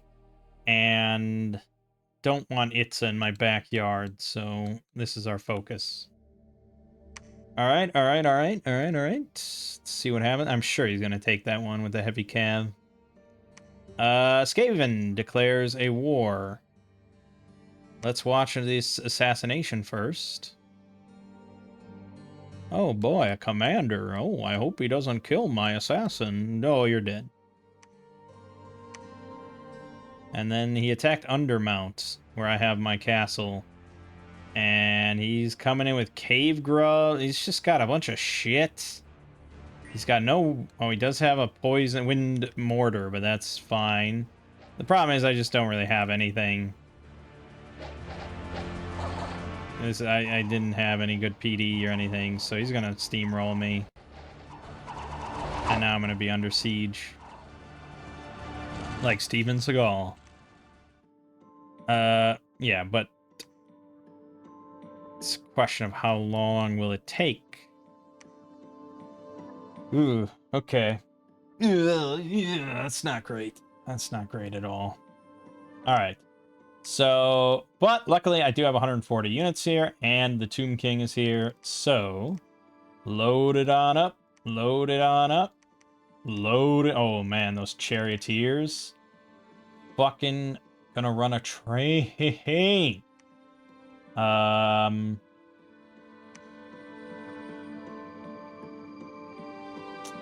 probably don't even need to bring mages to spam Horde of Skeletons. But at the same time, we're at war. And there's no half measures. Even though I consistently always do half measures.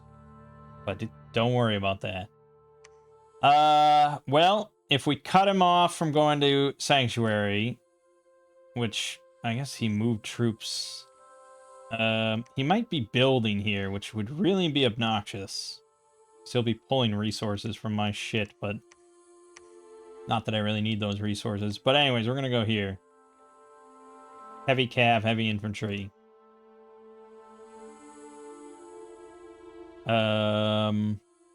You are not going to be casting this anymore. I don't want you doing that. You're on Bless duty.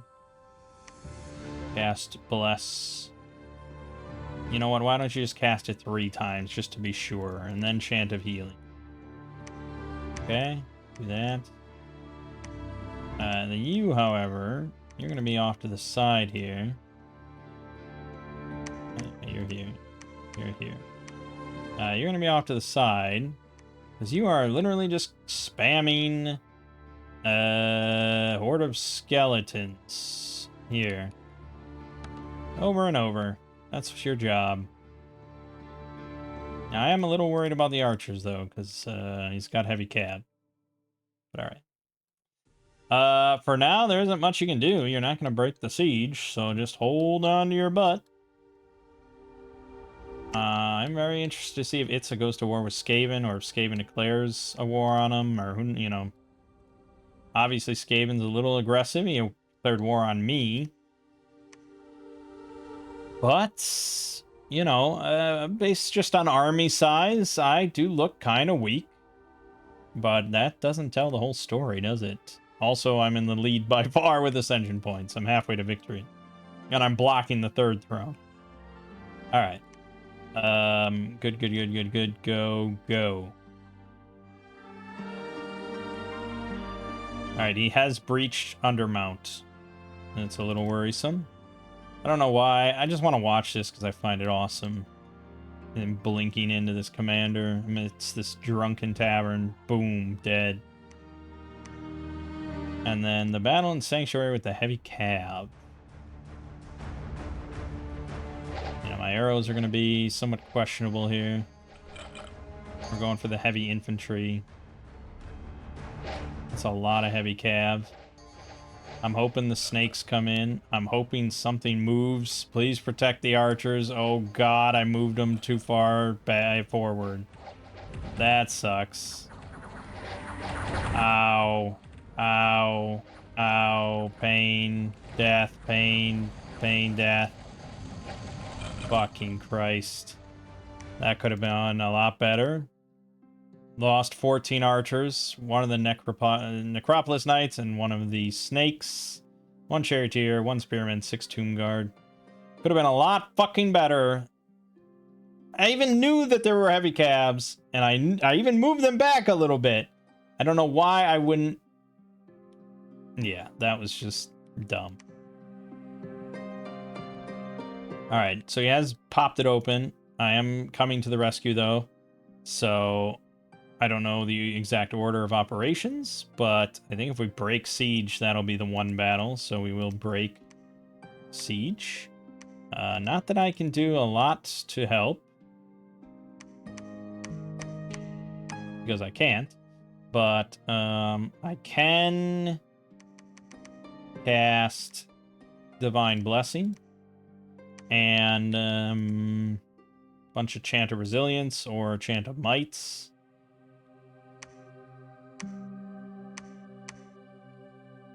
Makes my archers even better. Sure. We'll do that. We'll just do that. Alright, and you... Hold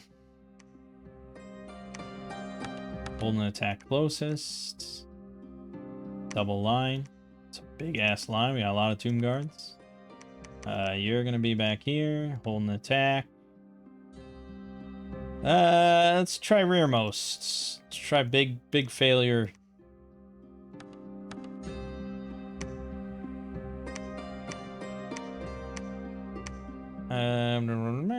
Probably just resilience. You can also, I mean, yeah, I guess it's pretty good.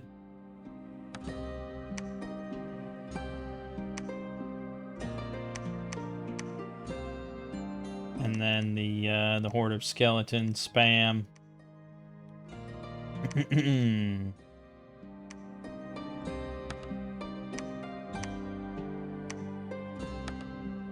Okay. Let me just make sure you're on hold and attack. You are not.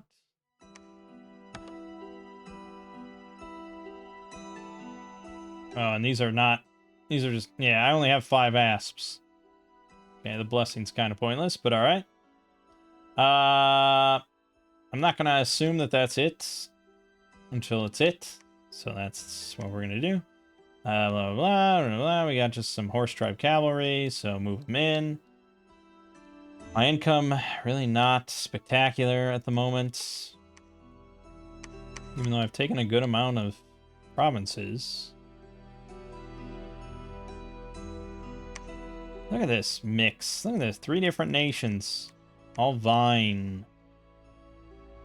One of these factions going to war with some other faction. I just hope it's not me.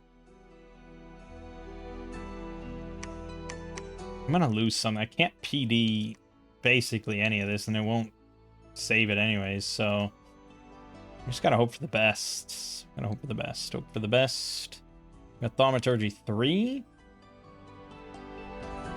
If I had a dual fire, we could... No, I do have... Aerospecs. Yes, so we can find maybe some nature spots. Okay. Fingers crossed on this one. Nothing. Assassination, no problem. Blah, blah, blah. There's a battle in the steppes. This was just the little light cav. No problem, really.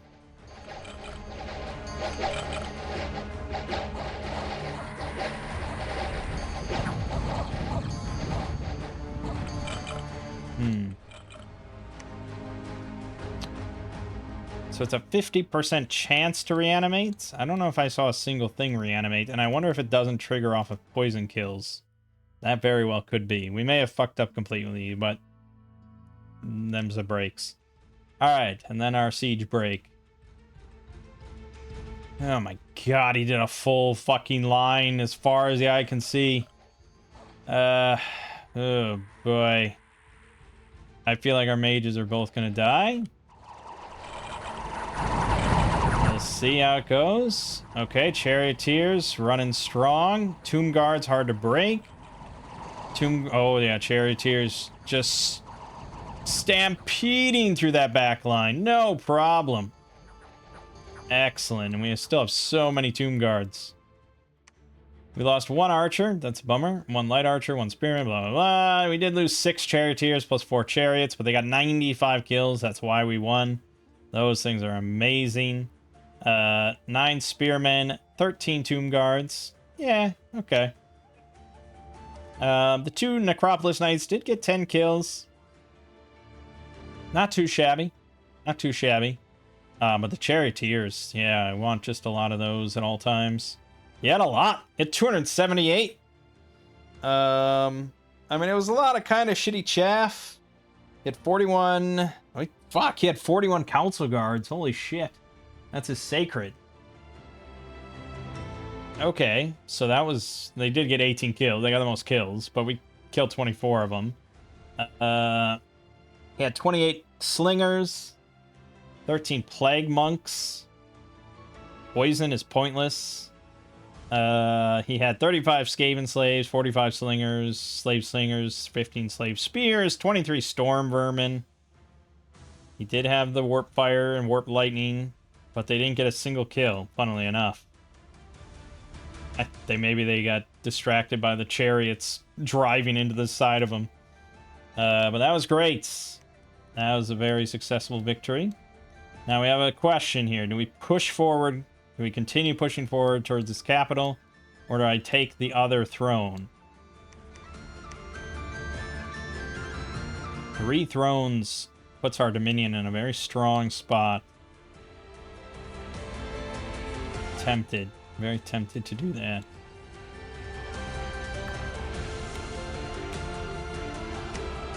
And I'm pretty sure... Well... I mean, mostly what we have is a lot of tomb guards. There is a sorceress afoot, and it's 230. I wouldn't really want to take that on with what I have here. We want overwhelming numbers. Then fuck it. I think we just push.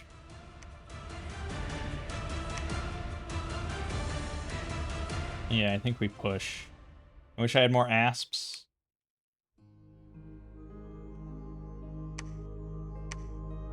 But as long as I'm only at war with one spot... Oh, did he... He did do another assassination, right? Yeah. That's a lot of commanders. Again, but I don't trust it. I want to be certain before I march him in there.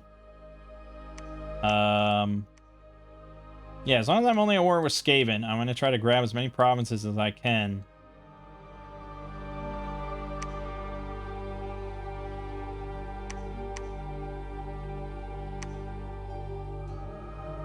Also, we're going to try to build more temples.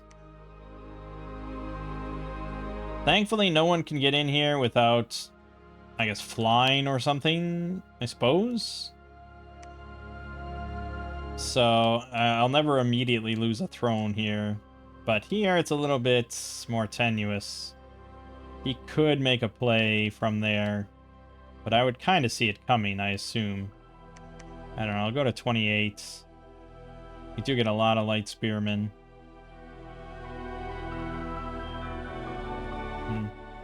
Alright, go.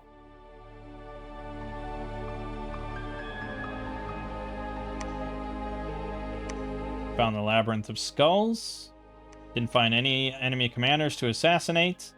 This battle against the Skaven.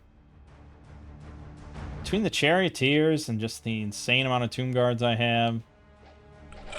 Can't imagine I lose. And the Horde of Skeleton spam is very strong.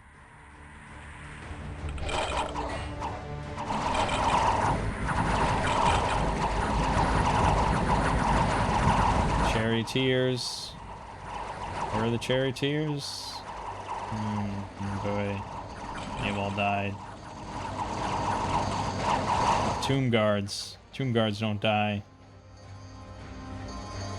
They do the... I was gonna say they do the dying, but that doesn't make sense. We lost one of the knights, and the other one lost his ride. We lost 3 light spearmen, 6 of the charioteers. Ouch. That was pretty painful. 7 spearmen, 27 tomb guards. Not an easy fight either. This was all the remnants that ran. We still didn't get the Grey Seers, so they're going to keep going. They got 24 kills because they're spamming, you know, insane banishment spells. Council Guards got 19 kills, but we did kill all but 7 of those. Yeah, I mean, I wish we would have done better for the losses we took. Yeah. And then this battle, we lost 1 archer, 1 tomb guard, 1 necropolis knight lost his ride. Shame. Nature gems, province income, blah, blah, blah. Okay. Well, I could keep pushing. Could push right up to his fucking capital. Give him something to think about, but I don't know if I can handle the consequences. Especially with that Grey Seer. Just gonna be spamming banishment spells. But no half measures. Don't leave it unfinished. I can just get Dominion 4 here. I can start making actual decent troops. Tomb guards I can make out of here. You're gonna build a temple. Want more of those. And you guys are gonna finish the job here. Even though it's really shitty, but it will have magic sites. And you will attack the current province. Now that is pretty risky for him because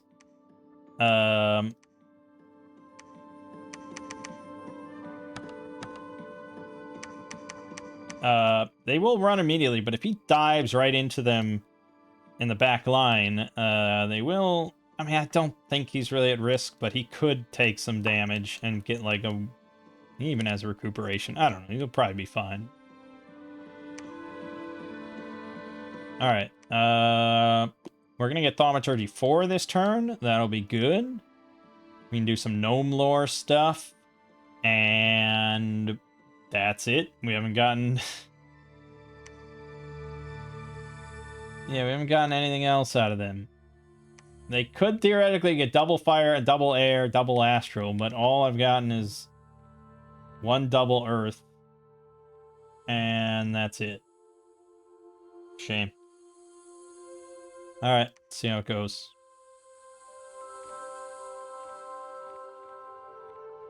That's a lot of battles.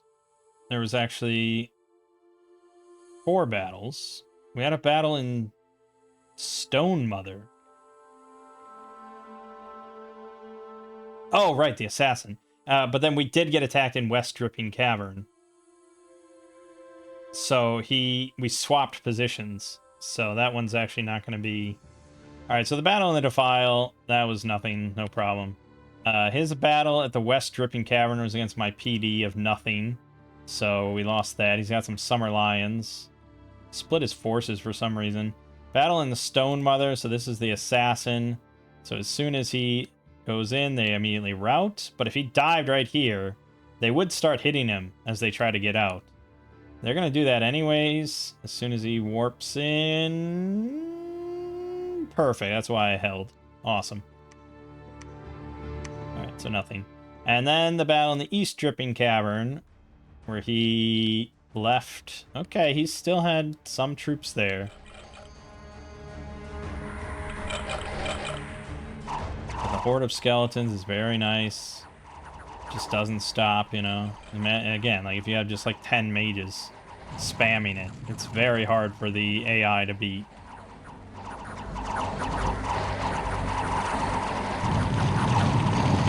not a question of if we win, it's a question of how much does it cost.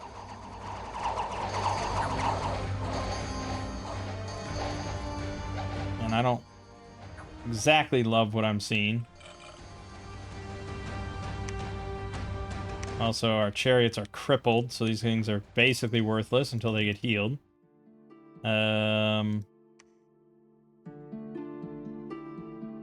Okay. Alright, the bronze pillar. 1 fire gem per turn. Okay. So, how much PD can I build here? And will it be worth it? I can get 44. A lot of light spearmen, light archers. He's got mostly light armored stuff. With a low... Yeah, but he might have... Yeah, you know. It might hold off something. I think it's worth my money. I hope. I hope. Yeah, Ulthuan's being very aggressive. I'm actually interested to see what happened with Sinkhole and stuff if he ever took that. Now that Apophis has finished that... We're not at war with any other faction. I could send him into Tumbledown for a really easy cap. Probably not a bad idea. But otherwise, send him into Skaven territory would be good too. Yeah, he's got this mercenary troop. I think he might make a play here. But there's not a damn thing I can do about it. Our guys are going to be heading straight back home. Restock units, grab some more mages, and either help the war against Skaven or take the other throne. One of the two. We shall see.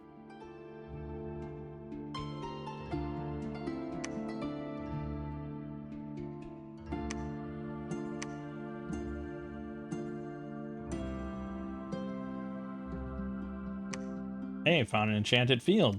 And we found a mud field. He attacked me in Runegg. That's not good. That's not where I had any amount of PD whatsoever, so we don't really need to watch that. He also attacked me in East Dripping Cavern, where I had big PD. And he lost big. Perfect. Excellent. That Gracier still didn't die. Yeah, I mean, he had some good shit. He had some Rat Ogres, he had some Fire Drake, he had a Fire Drake, he had 11 Council Guards, he had a Grey Seer, the Grand Chieftain. I don't even remember this guy. Invulnerable 10. He died. Didn't get any kills, so I don't know what he did. But 103 Light Spearmen with Formation Fighter and 69 Light Archers. Kind of tough. But that probably makes the West Dripping Cavern really easy. Pretty easy. We still lost 15 Tomb Guards, but they're relatively easy to replace. And that definitely killed off all this shit. He had nowhere to retreat to. Terrain change in Sanctuary, Spring Floods, 7 Battle Afflictions. We got Dogby, the Tomb King. The Dogby. Okay, so he's a Tomb King. I got a free Tomb King. Maybe he's got some special stuff. No, I think he's literally just a free Tomb King. Okay, that's something.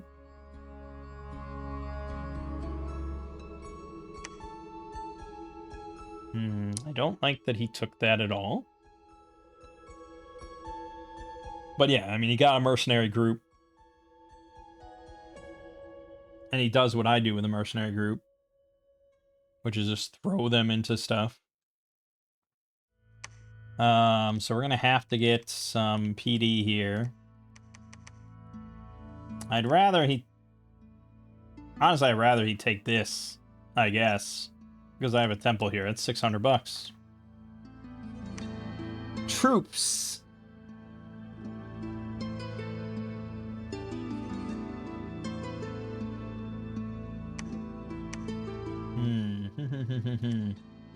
Yeah, I guess I should just load the Tomb King up. With everything.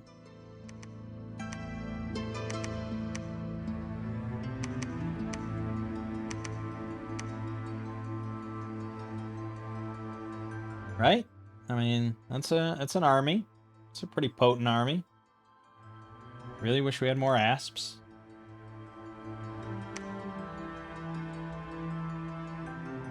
I mean, is it a cap-only unit? Yeah, it's cap-only, and it's limited by your holy points. So we can squeeze one more asp out of that. 6 per turn.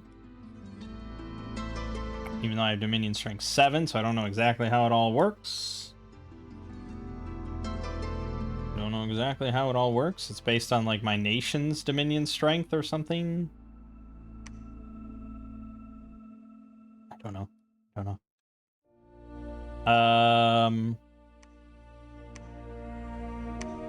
Yeah, we're obviously going to move there in case he takes that one. I would imagine he goes for the throne, but maybe they prioritize temple raising. Who knows? I can't make it there this turn anyways.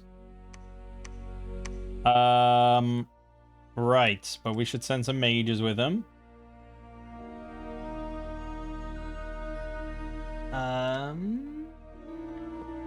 Yeah, basically just to spam Horde of Skeletons over and over.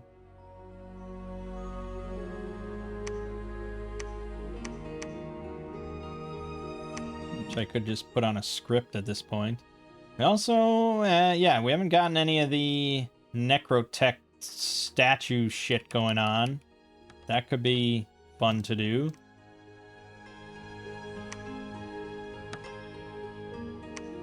You're going to cast Divine Blessing, and then you're going to cast Chant of Resilience. Probably a few times, and then maybe a Might for the archers. Good. You're going to be on Hold and Attack. You're going to be on Hold and Fire, Hold and Attack, Hold and Attack. Closest. Whoops. Hold and Fire, archers. Hold and Attack.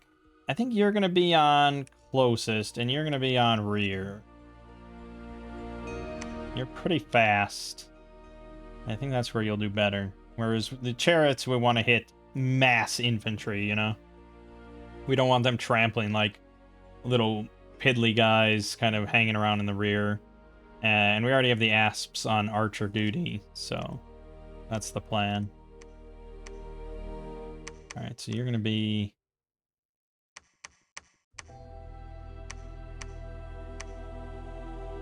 something like that, I suppose. I'm going to be there.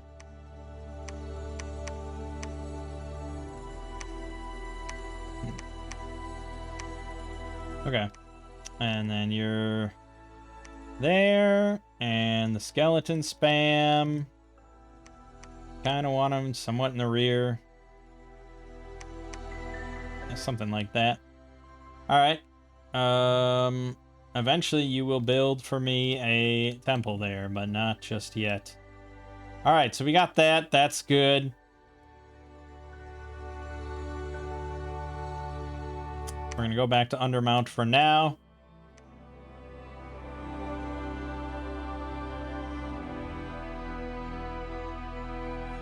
You are going to assassinate. And that's everything. Well, no, we want to do gnome lore. Monthly. Although I do have a lot of gems. We could start... Where's the Necrotech?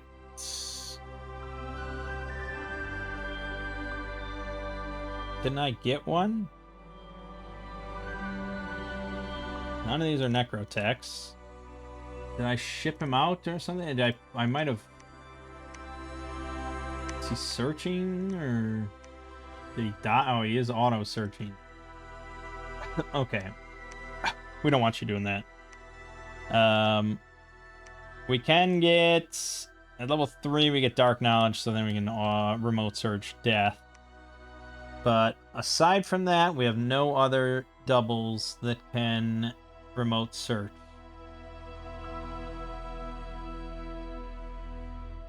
And Haruspex is really turning up like nothing, unfortunately. Enchanted field we got. Which if I wanted to make more chariots, but I'm not short on resources ever. 728 resources in our capital. We're just short on money. Alright, that's good. We will hit Conjuration 3 this turn. And that gives Summon Earth Power as well. But that has very minor use for us, along with Phoenix Power. Until I get Earth Boots made. And that'll be Construction 5. So we may just go all the way to Construction 5. We also want more Thaumaturgy, though. Nothing, nothing. Found the Sparkling Fields. I tried to assassinate a commander, we got him. And he attacked Man-Eater Marshes. Called that, huh? Called that fucking shit well. I know, I'm impressive sometimes. It's not like it was much of a decision on my part. I couldn't make it to the throne anyways. And if he had attacked the throne, I would have been like, well, it didn't matter, I couldn't make it to the throne anyway, blah, blah, blah. It's not my fault. This just makes me feel a bit more smug. Yeah, 0 losses. Not even any friendly fire. I love it. 12 battle afflictions are cured. Good, good.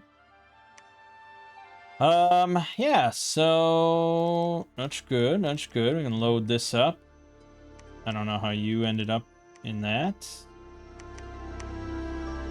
It's pretty good. I mean, I might wait another turn here or something. Oh, he got this. Yeah, plus 50 leadership. Nice.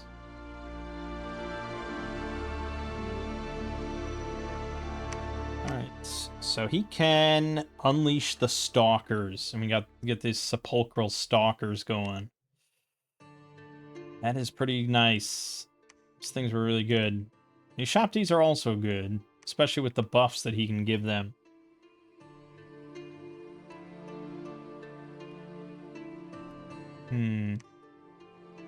It's almost to the point where maybe I want to make some Necrotechs, because they're the only ones that can use the buffs, cast the buffs.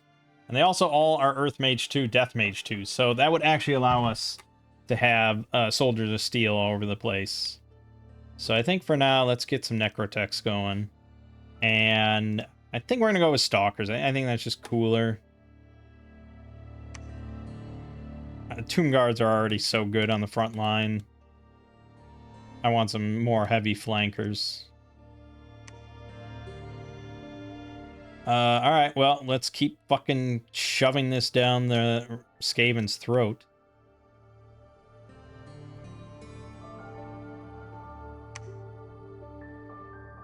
Alright, we did hit 4 Dominion here, so we're going to go ahead and recruit a bunch of these and replenish our numbers, and probably some of the chariots.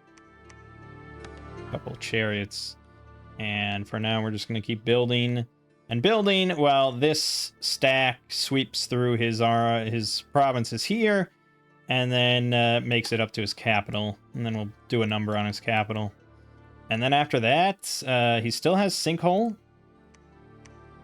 So we can take Sinkhole. We know that this has been taken, but I thought this was the throne. So I don't know how that got taken unless the throne got moved. This was definitely the throne, right? Because we said, like, oh, it's a really secure spot. No one's going to come this way. I thought that's what I said. I vaguely recall. Well, so you can pick up that production, even, like, turns and turns later. You can just pick that. I thought if you, like, moved away and interrupted it, like, it reset. But no, it just stays as long as you hold the province. That's nice. Oh, and these guys can preach. Just you can't preach.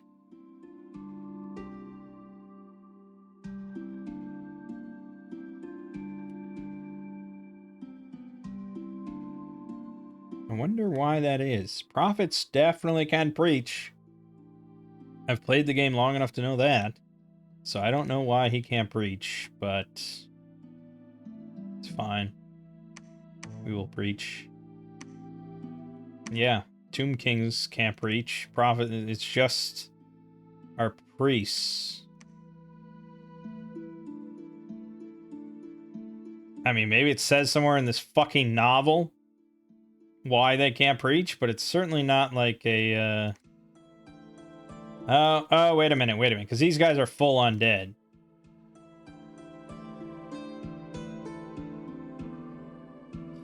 Whereas these guys are half dead, part undead. So if you can be banished, I guess you can't breach. That must be an unwritten rule somewhere. Okay. Alright, well, it's fine. Did we assassinate here? Yeah, we assassinated one. That might be all they have. And even if it's not, I feel like I can handle this. I'm going in. I'm going in, baby. And otherwise, we are just waiting. We're just waiting. I need money. I need more money. I guess we'll just research, and then I don't care. And I don't really care. Okay, that's everything. We're going to start getting some big construction numbers now to go along with our necrotechs. And then the tomb guards will be even better. Found Starlight Chasm. Battle and Tumbledown. Oh yeah, he won. He did not kill all the commanders, so he had to do a proper fight. Even though he really should just be jumping on this commander in the back and assassinating him.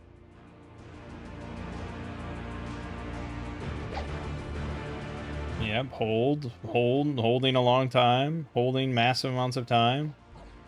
Boom. Yeah, he did. And then they routed. So he barely had to do anything, but he kept going then. God, what a fucking nightmare he is. That's good, it's more experience. Jesus, man. It's terrifying. Alright, and then the battle in Runegg, we lost one chariot. Not the charioteer, which you think is the more important thing, just the chariot. I saw a bunch of complaints, like, today in the Discord about how stupid it is that, like, you don't bring along, like, spare chariots or spare horses. And so if you lose your horse, that unit is just deleted, and you just have to go back to a fort and pay half price. I mean, this isn't fucking, like, Axe, you know? This isn't, like, a realistic simulator of a fantasy world or anything. Like, it's just a video game. And so they use that to represent the fact that you have to go back to a fort to get your horse. It's not quite as simple as that, of course. And they would be nice, because if your commander loses a horse, he can just do an action to regain his mount. And so some people are saying, well, why can't he just get mounts for everybody by doing that action? And I do think that would be a nice fix. But then it has to track. But the thing is, like, if they lose their mount in combat, they become unmounted. They're like a soldier unmounted. And so it's like, why are they not just an unmounted soldier in your army then until they get their mount back? And I do agree. I kind of agree with all that. Like, if you're a big guy, your commander can just get a mount back. Or just be a grounded soldier. Then that same logic should apply for all your mounted units.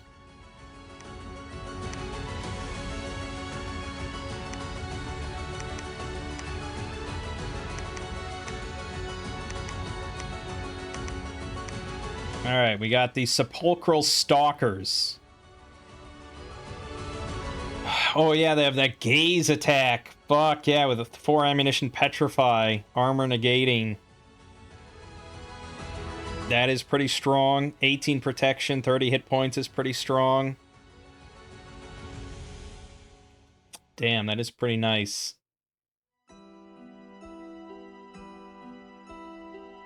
But I don't... What do I do with them? I could put them... No, they won't. Oh, does it have to be a Necrotech? He can take them. Yeah. -1 morale.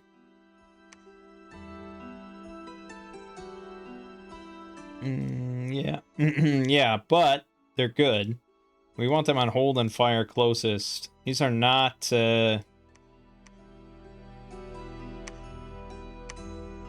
fucking fast, though. Jesus. Put them behind.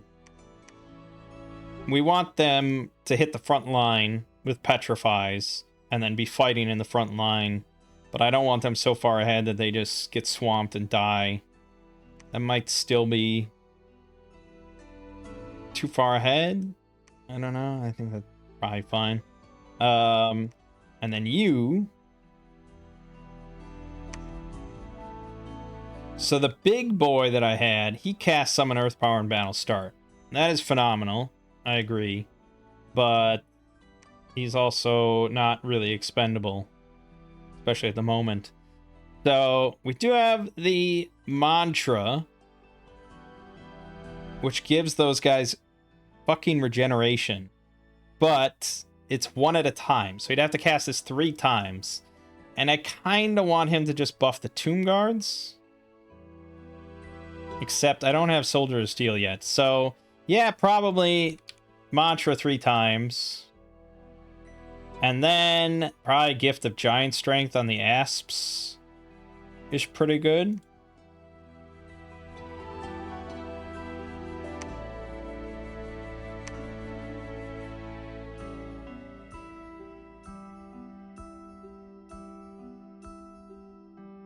Wasn't there something I saw recently with like temporary Earth gems? Or was that... No, I think that was something else. I think that was... No, I'm thinking of something different. So, I wish we got some unique constructions, or some unique forging. Because getting temporary Earth gems is not pleasant. Especially early on.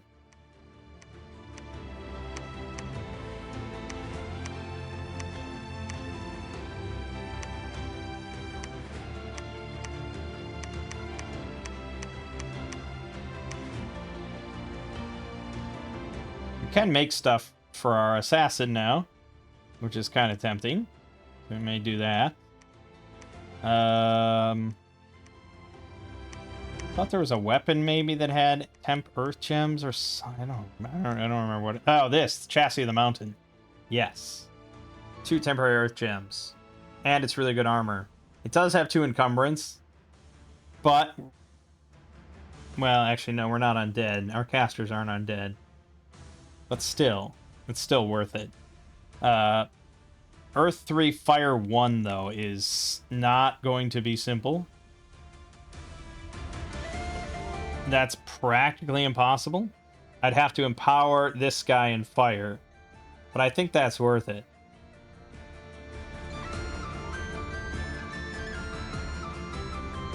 Yeah, I mean, I could empower any Necrotect in fire and then give them Earth Boots. That's true. But I already love this guy. So we're just going to go ahead and empower him in fire. For 50 fire gems. Because that stuff will be sweet. So that'll let him cast, like, giant warrior, whatever that giant warriors is. Giant strength warriors.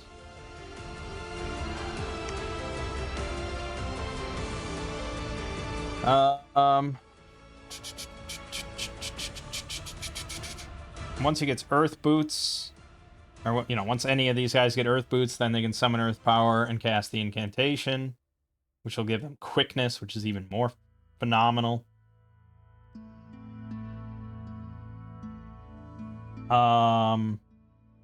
It's AoE 1. They only fit 1 to a square, so I don't understand. Oh no, well, there are other ones. Yeah, no, there's a shop that you can fit more, much more in a square. Yeah,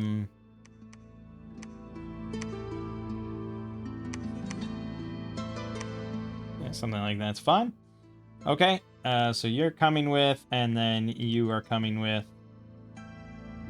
And we are rolling on out. He did build a fucking castle right next to me. But he hasn't declared war, and he certainly could have. He also certainly could have taken this when it was free. I don't know why he didn't. But if he's gonna be fine sitting in my scales, then who am I to judge? Let's head over to Tumbledown.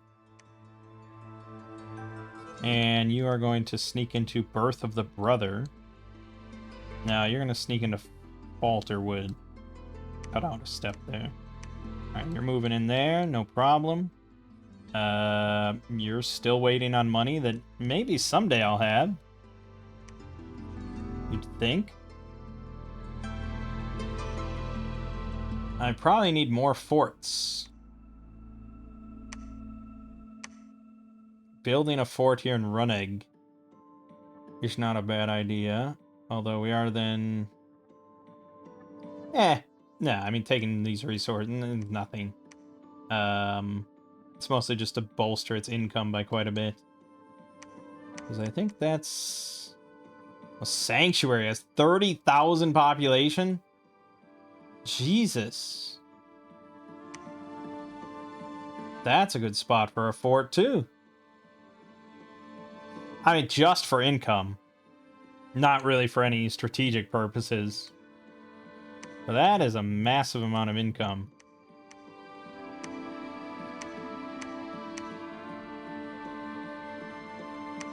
Yeah, or Runegg. It's definitely a lot less.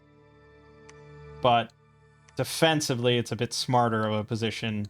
It protects this thing very well. From this direction, which is a direction I'm currently concerned about. So why don't we have you move to Runegg and hopefully build a fort there at some point in my lifetime. Alright. Good.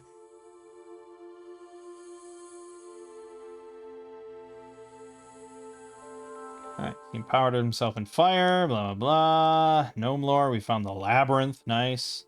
Swamp of Call, 2 chariots lost, god damn it. I think I'm really putting them too far forward still. Castle and Undermount is completed, good, good. More money, more money, more money. And so I need 200 bucks here.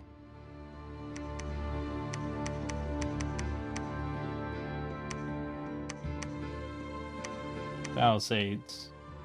Okay, good. We're gonna run wild on the Falterwood. Yeah, he's got a Gray Seer there. He's got 2 Scorpion Beasts, give or take. But why don't we take care of that Gray Seer, huh? That'll be fun.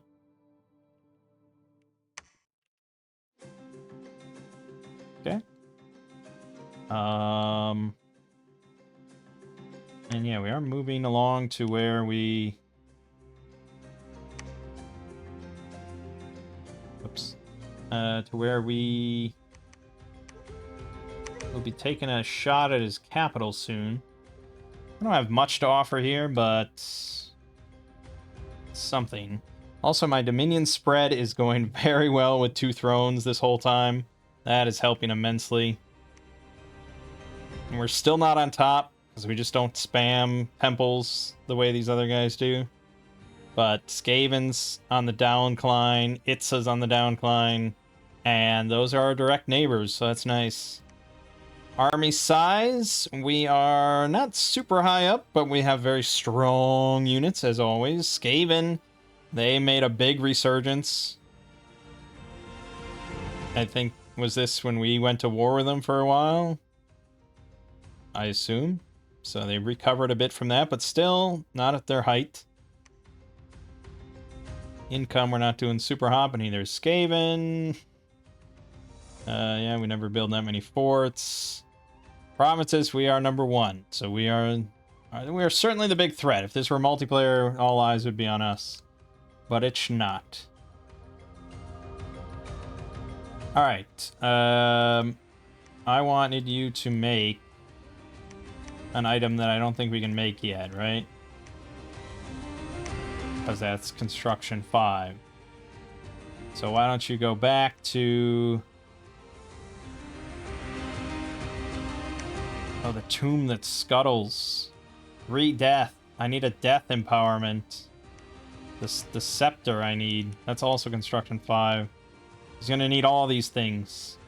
Yeah, I mean, I can make stuff for the assassin. Like the burning pearl is pretty good.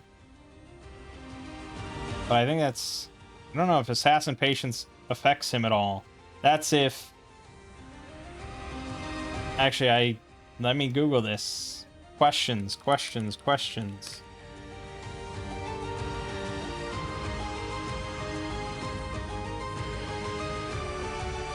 Value listed on the assassin ability is the patience score, which reduces the odds of any bodyguards being present in assassination. So yes, it would make him less patient. But he'd get +4 attack. It's pretty strong. Otherwise, bracers or protection is always 2 more defense, more strength. Or we just make him the armor that I said we should. I don't know. At the same time, he's kind of dominating. So I guess just keep unleashing the stalkers for now. Use up these earth gems we get. Oh, well, would you look at this? Ulthuan has a forest here. Or a fortress here, and there's no throne. So maybe I'm just misremembering that. Well, I know where all the thrones are. Yeah, I'm an idiot. Okay, so the 4th throne.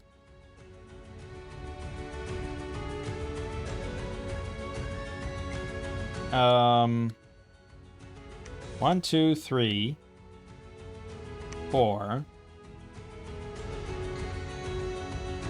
5, 6, 7, 8. We'd have to go to the Isle. But I am all undead.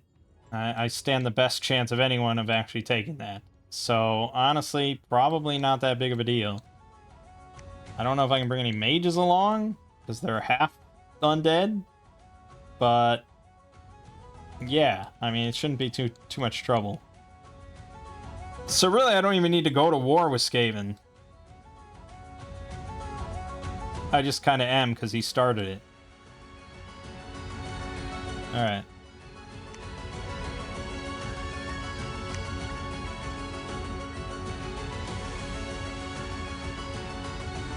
Ooh, the throne of Gaia was claimed in the name of Tyr, Lord of the Hunt, King of Berries. We found a mud field. We tried to assassinate. What? Oh, man. I can't believe it. He spammed he spammed Vermintide.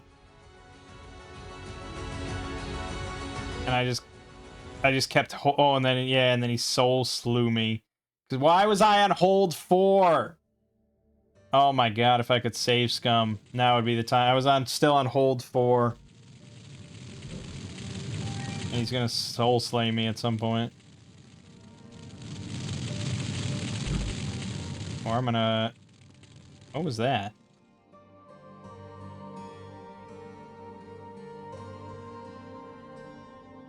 Oh, decay. Well, that shouldn't really bother me that much. Probably die within minutes. 200 years per century. Oh no, but it does do something to me. But then Soul Slay. Yep, I lost that because I kept him on shitty scripting. 100%. He would have been dead instantly had I just said attack rear. Which is what you generally want on an assassin. I don't think I can save scum now, right? That we went to the next turn.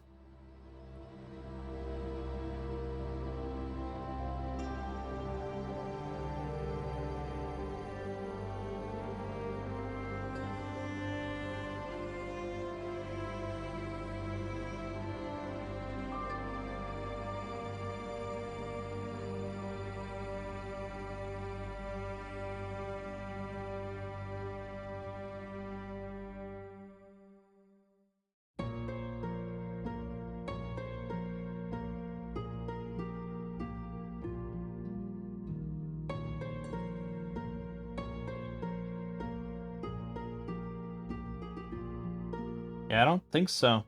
Pretty certain.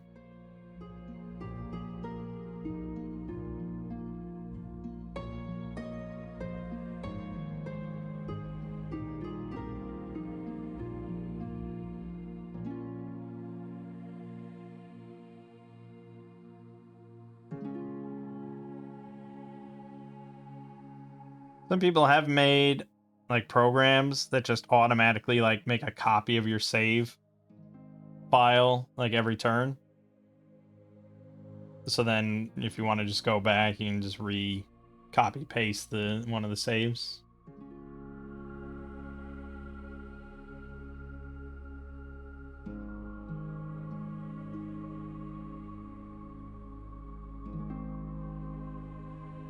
And there's like a little script you can just run through Windows that'll just make a copy of your last save or your last turn. But yeah, at this point, it's too late. It's done. I'm an idiot. Big idiot. Let's all watch the idiot.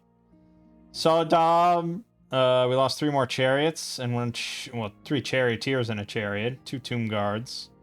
But he had quite a bit there, so to be fair, he outnumbered me and I only lost 5 units, so it's acceptable. Those chariots got 68 kills on all his giant rat. Yeah, most of it was giant rats, I suppose. What? 6 archers died. What the hell? Oh, heavy cav charge, of course. Of course. Didn't notice that. More dumb idiot stuff. Starting to destroy the fort in Falterwood. Blah, blah, blah, blah, blah, blah. It's got cool looking temples.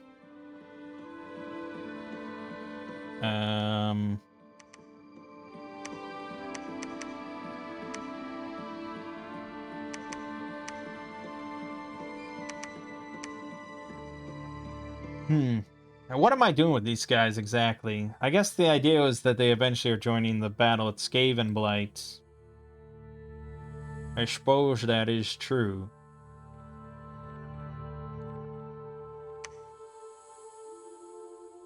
But I also could just go back and restock there. Damn, that nice map move. I love it.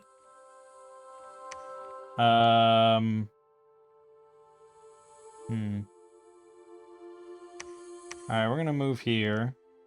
I'm gonna keep sieging there for a little bit, but I want to wipe out all the rest of his spots.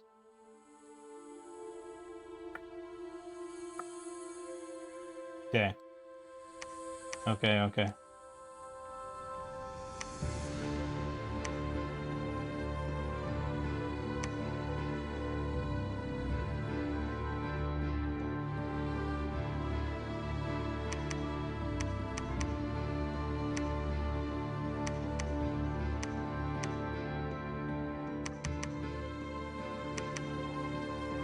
Yeah, okay, that's fine. And we're unleashing stalkers. We could probably unleash more stalkers if I want more. Oh yeah, I wanted to watch the stalkers. Let us do that. That was the Birth of the Brother battle, where I somehow lost a bunch of archers to heavy cav charge. Yeah, painfully. Oh, I did get some petrify in there though. So they're just fucking petrifying. It's not bad. Well, if it wasn't for the heavy cav, this would have been pretty insanely flawless. But that's how it goes. Alright, yeah, okay, cool. So they're not really at much risk.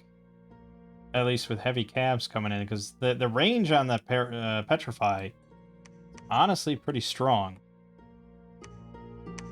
They could actually be a little far forward. Okay. I'm pretty happy with that. I could PD up everything, but since I'm not at war, it's kind of a waste of money. We're working on construction. Good, good. Just getting necrotechs now. Which are very nice. Probably could ship at least one of those out. So we're going to get Soldier of Steel in a second. So why don't you head on out?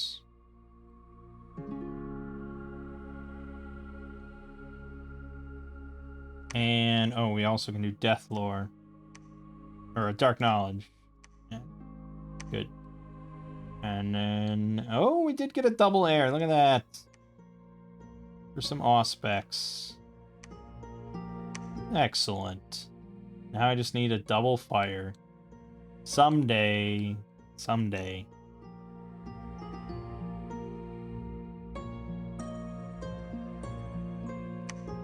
Okay.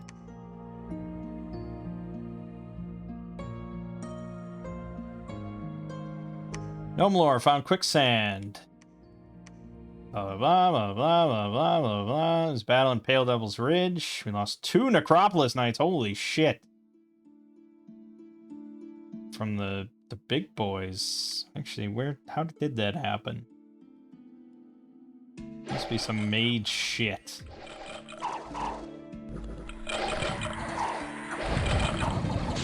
Oh, yep. Lightning. I think that's what it was. It was either that or the earth elemental, but I probably blame lightning. Okay.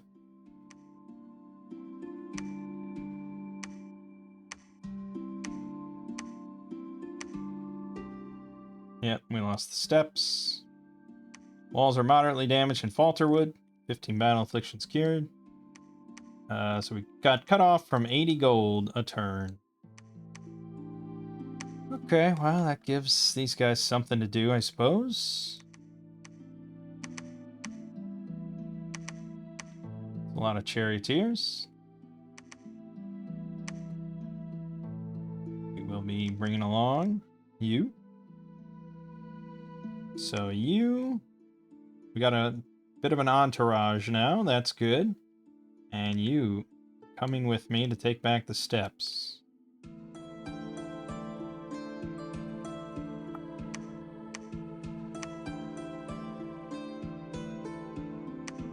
Okay, we're gonna swap again. I don't know if it actually works like that, but I'm hoping it does.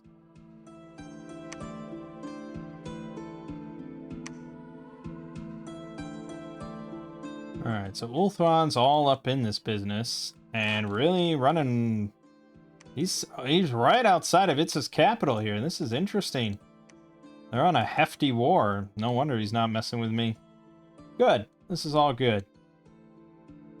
So, honestly, this army that I'm sending out might be able to just go take that throne.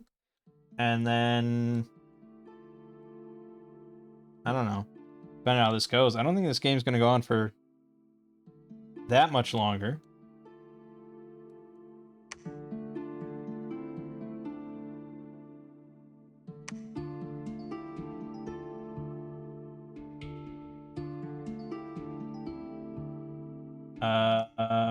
The Golden Throne was claimed. Oh, that's not good. Gnome lore, Mineral Cave and Enchanted Tower. Oh! Oh! Oh! Oh! Oh! Oh! We just ran into his main army, including his pretender. Ow! We lost 26 of our 36 asps. Only 1 Necropolis Knight plus 1 of their mounts. 5 chariots plus 2... 5 charioteers plus 2 chariots. 1 spearman, 8 tomb guard. All in all, pretty light, but obviously he had some heavy cavalry or something that just got all up in my archer's grill. Or just mage spam. You know, who knows what. I mean, it's... Again, it's like the numbers are greatly inflated. 120 dispossessed spirits got no kills. So, it's hard to say, but we definitely got his pretender. You killed our god.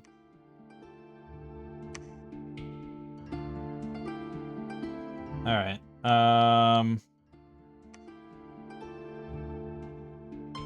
Oh, we fucked that up. Okay. Well, we maintained a siege.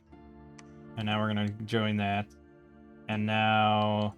I guess let's just make this PD gross. Make this PD gross. I like saying PD. Alright, and let's script this here. You're gonna hold an attack rearmost. You're gonna hold and fire. Right there, and you are... Yeah, something like that, I suppose, is fine. That's fine. You are going to be summoning Earth Power. And then casting Soldier of Steel a couple times. And then probably Gift of Giant Strength for the archers to make them even better. And I think we're happy with the rest of that. Okay. I mean, it's just like one Earth Elemental and 2 Earth Gnomes. But if we go for that throne, we gotta be prepared. No, I'm not sure I can take the mages. Okay. Good. I think we're good. I think we're probably good. There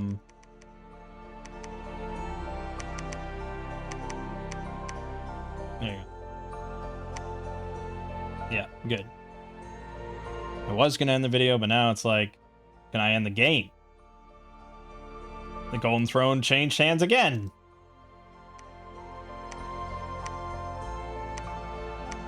Nothing. Battle of the Steps. We lost nothing because there was really nothing there.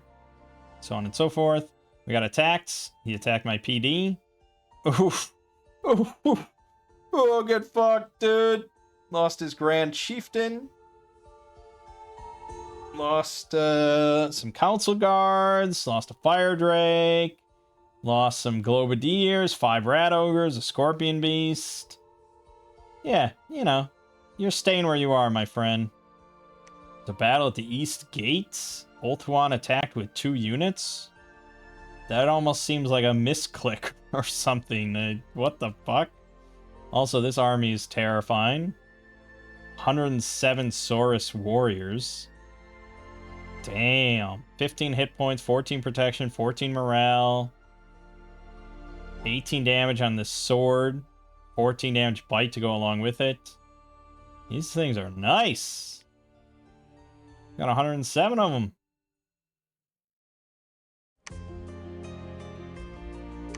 And he's got these things. They look awesome. Okay. Nature gems. Forces that dwell in the deep forest have emerged. Right in Falterwood. Killing off 2 or more of my chariots.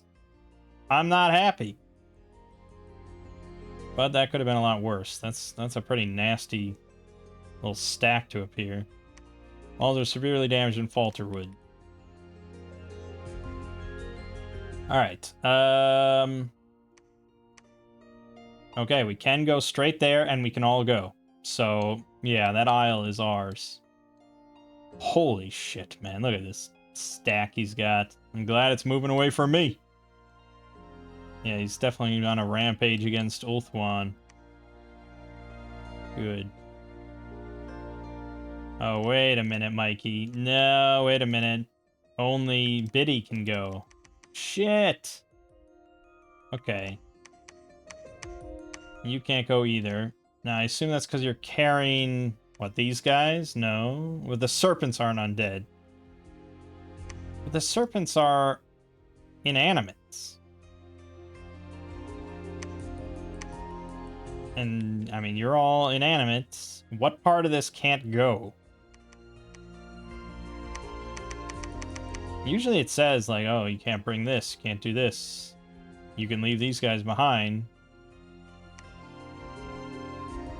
I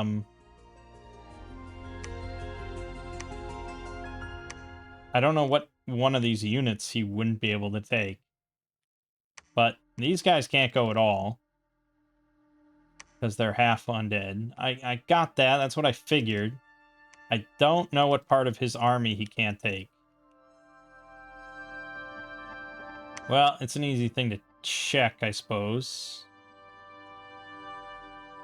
So let me move, let's say, 1 soldier. You're still good. Okay, let me move 1... Stop it. Let me move 1 asp. He's still good. Okay. Let me move 1 chariot. Still good. So then it literally is just the fact that he's a Tomb King.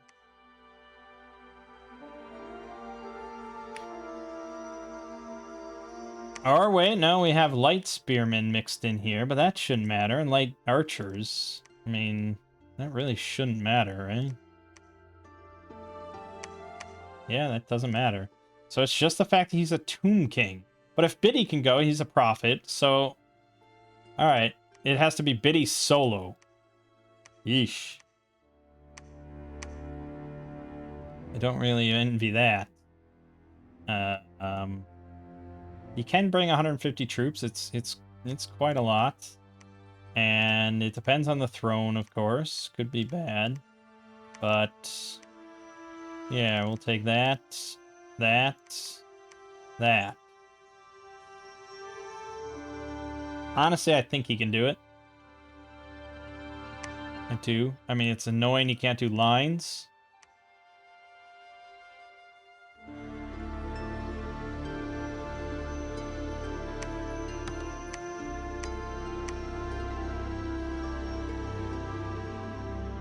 He's not going to have a whole lot of buffs or anything. Not going to have Soldier of Steel. But this is the way we go if we want an easy win. Or a relatively easy win. Alright, and then we'll head back home. Godspeed, Biddy. Yeah, and we're just going to keep hammering here on Falterwood. Cat is diseased. But he's undead. He's undead. He doesn't... What? What? They are not affected by disease. Okay, maybe he's not affected by it. But he's just... He's a diseased thing. I don't know. I'm hoping. Alright. That's everything. Now, what we hope is that the stupid AI keeps railing against my PD over and over and just has basically nothing by the time I get to his main fort. That is the goal of this. Nothing. Oh, jeez. Oh, that's right. Arrows. Not super great. Alright, it's mostly going to be a Chariot Tomb Guard battle on the throne. We'll see. No, he did manage to beat it. Fuck, he hired the mercenary, or the heavy cav mercs. 152 kills. God damn it. That sucks. And then, another event of Earth Elementals and Birth of the Brother. Fuck you. And we have breached it.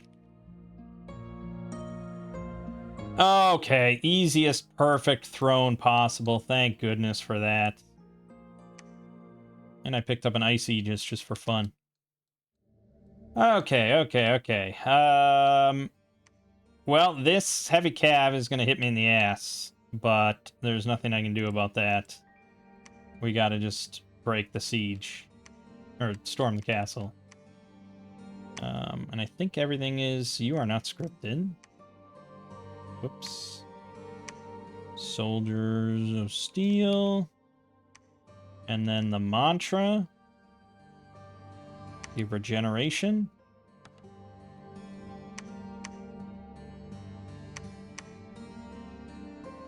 I guess we're already doing that, and I don't have many of those. Okay, then don't do that. Go for Gift of Giant Strength.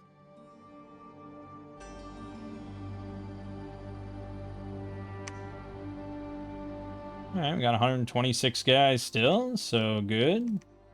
Good. Good. Good. Yeah, this is a pretty good army. I think we can take that other throne.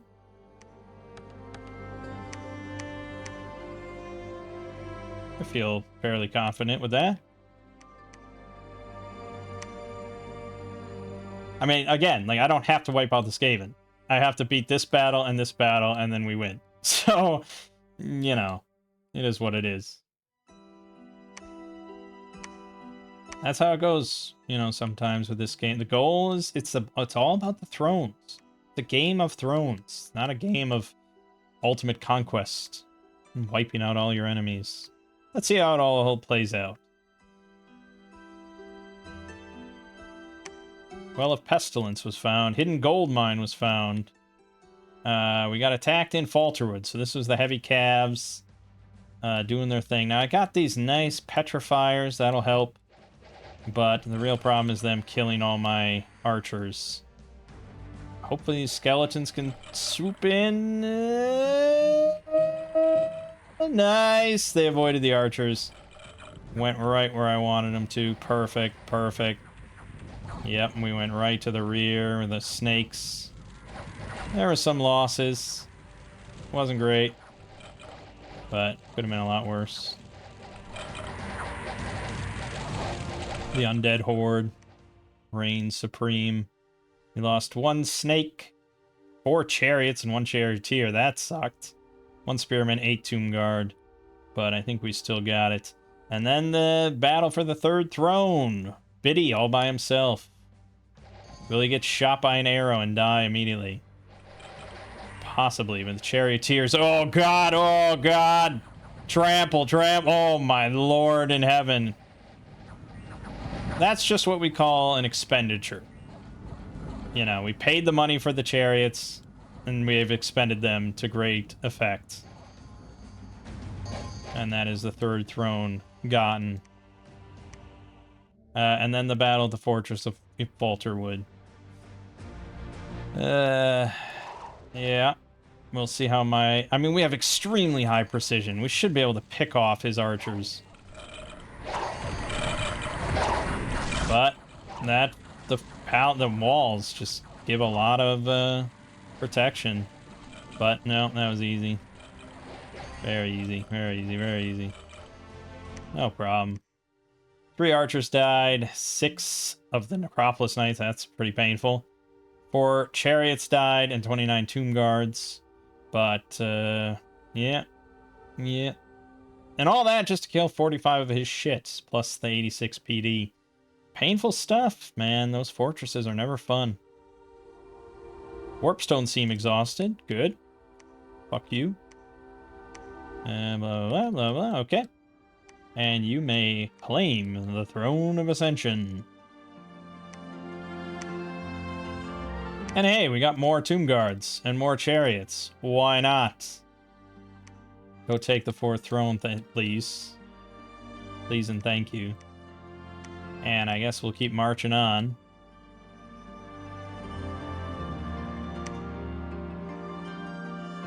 Alright. Well, if any of these guys wanted to attack my thrones, now would be the time, wouldn't it? But I don't think they will. Alright.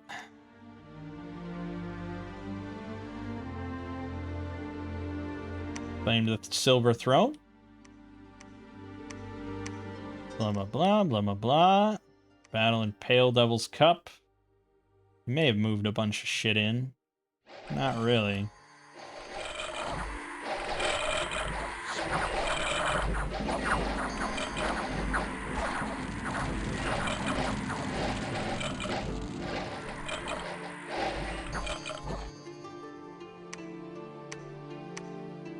One knight died. 3 tomb guards.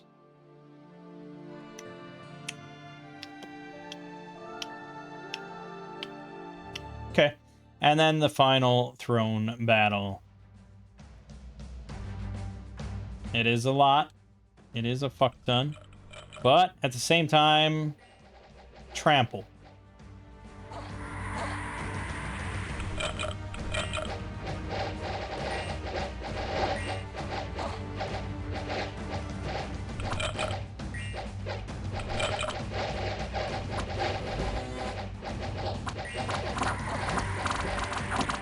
Oh, and the stalkers petrifying just everything. Yes. And then the chariots. Oh, Lord. Oh, Lord. Oh, just massacre. Amazing. Amazing. No problem. We lost 4 chariots. Oh, 7 chariots, 4 charioteers. But they got 64 kills. And a spearman. No problem.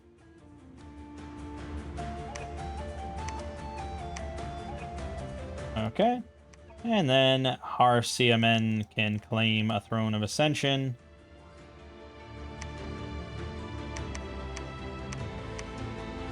Good. And we can move on. Skaven Blights. Finish the job.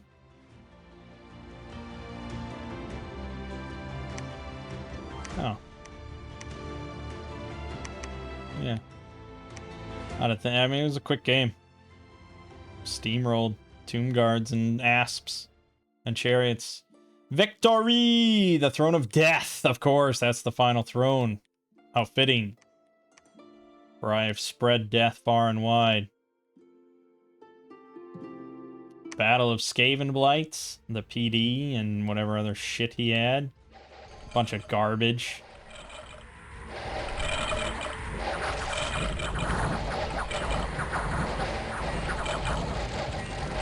No problem. Yeah, so to be clear, I have no idea how the reanimator actually worked. I think these are the soulless that they're reanimating. So the soulless come out of... I thought the soulless would pop up where the person died, but they pop up by the archer. So it's really not that good. That's a melee thing, for sure. But now I know. It's fine. It obviously wasn't very necessary. Free thinkers left. Blah, blah. Walls are moderately damaged with Skaven Blight. Oh, and hey, victory. Yeah. I want to wipe out Skaven just to be sure. But that was certainly a pretty easy game. Now, we predicated a lot of that on our asps. You know, we went very heavy on the bless, specifically designed to make our asps as strong as possible. But the problem is with that is that for archers, even if they're insanely accurate, what you really want is you want them to be pretty accurate, but what you want is sort of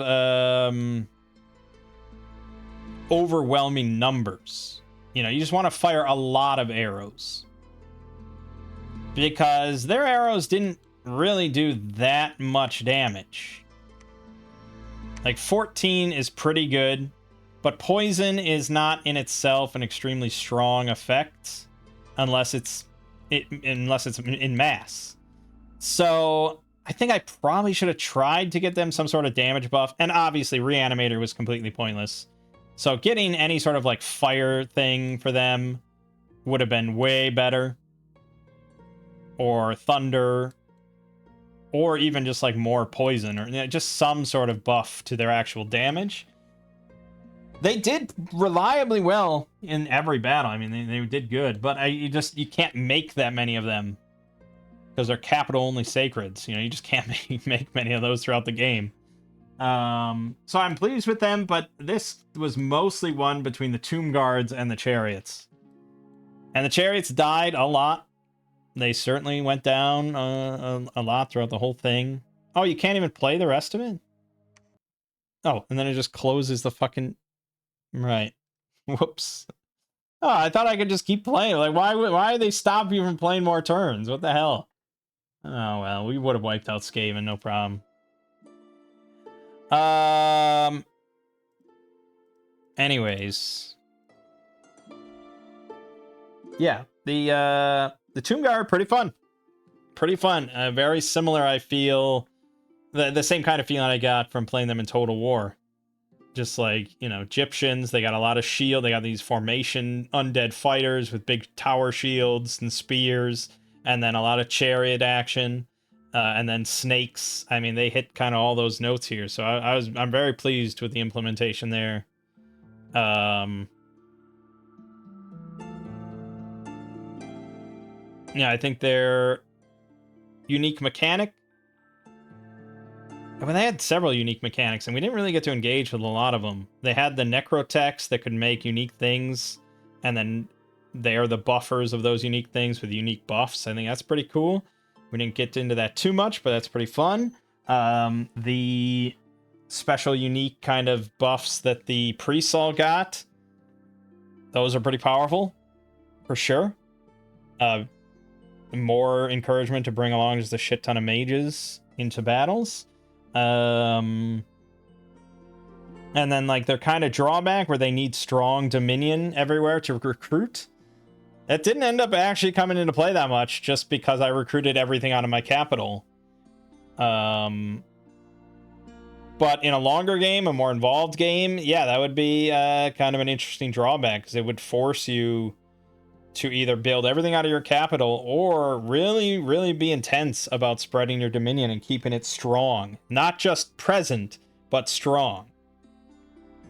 Now, you want at least Dominion 4 everywhere you have forts and stuff in order to recruit Tomb Guards and Chariots and stuff. But overall, yeah, I really liked them. I think that's a very fun faction. I would definitely play them again. But it's tricky because I think Tomb Guards are just such a solid unit that it's like, what would I do differently? I could definitely see either not doing asps or not doing asps or doing a different buff for asps to actually give them like a damage buff. But like I said, you can only recruit so many of these. There's also the Guardian of Pyrrha, your melee sacred, and these could easily fit in with your Tomb Guards. And so you could just have, you know, and slowly just build up a front line of more and more of these guys alongside your Tomb Guards that are very strong. I don't know what buff I'd give them, but honestly, I'd be inclined to give them some sort of, like, I don't know, they'd be really nasty with, like, an AoE hit or something. I don't know. Because they're very strong. Well, they're not that strong defensively. 13 defense and 11 protection is not super strong. Even with Legion of Steel or something, that's not going to get you too high. So they probably would want some sort of defensive buff. And they do already have magic things that do an additional big fire hit, armor piercing. So yeah, probably some sort of defensive buffs for them. There's the Tomb Guards. I don't know, Tomb Guards are just very tanky. Surprisingly, you wouldn't think so. But I was shocked over and over by how survivable they were. I think Pierce Resistant goes a long way, because spears tend to be very common weapon types, and arrows, of course, are Pierce. So there's that. You could have also gone in with like the regular horsemen for just regular cavalry. I mean, we could have, I guess, gone for in mass just regular spearmen. It's like, yes, I mean, it's like 2.5 resources for a Tomb Guard, and they're just a lot better. So it's hard to say. But yeah, going further into summons and the Ushapti and all that kind of stuff, and going much heavier on Necrotechs. I went heavy on the Lich Priests. But yeah, I mean, the priests, you get the extra priest spells, they're really strong for your entirely undead army. So I think it's hard to say. I don't feel the way... yeah, like the dwarves, I felt like I could have gone like 5 different directions. Here, I'm a little less sure of how many different directions I would take it. And that's just because I feel like the Tomb Guard is so central. But I'm glad I did something a bit different with the asps, and that worked out, and that was fun. I do like this map a lot. I think it's a very fun map. I wish it had a proper underground layer, because I do think Skaven got fucked over compared to when I played Skaven on a proper map. This is not really a proper underground layer. Yeah. So there's that. But yeah, I do think it's a fun map. Otherwise, it also doesn't have much of an ocean either. I think you can do one. Yeah, you can do one water nation. It'd be a little tight, but they could easily get 1, 2, 3, 4, 5, 6, 7, 8. Then go into the grotto for 9, this island for 10. You know, it's a decent water area. You can do one water nation, but that's it. Otherwise, yeah, I really like the map.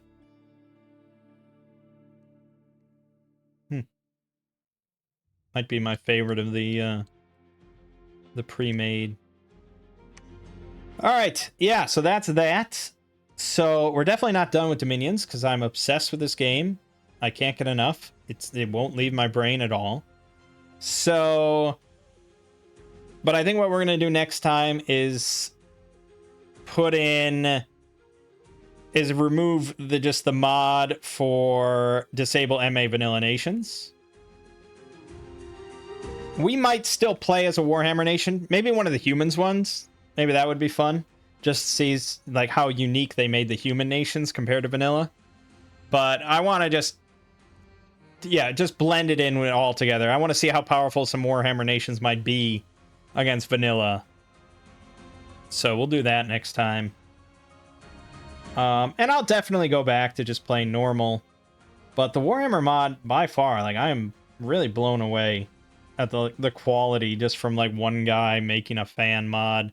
I don't think it's made for... I think it's an older mod.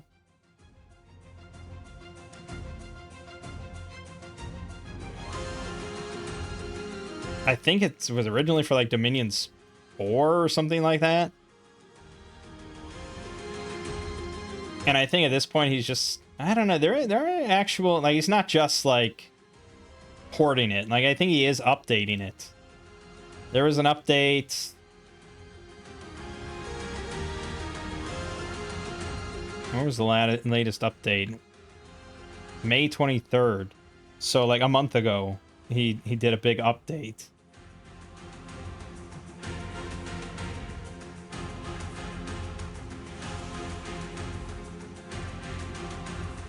It's not just one guy. I mean, there are... I guess he does have some help.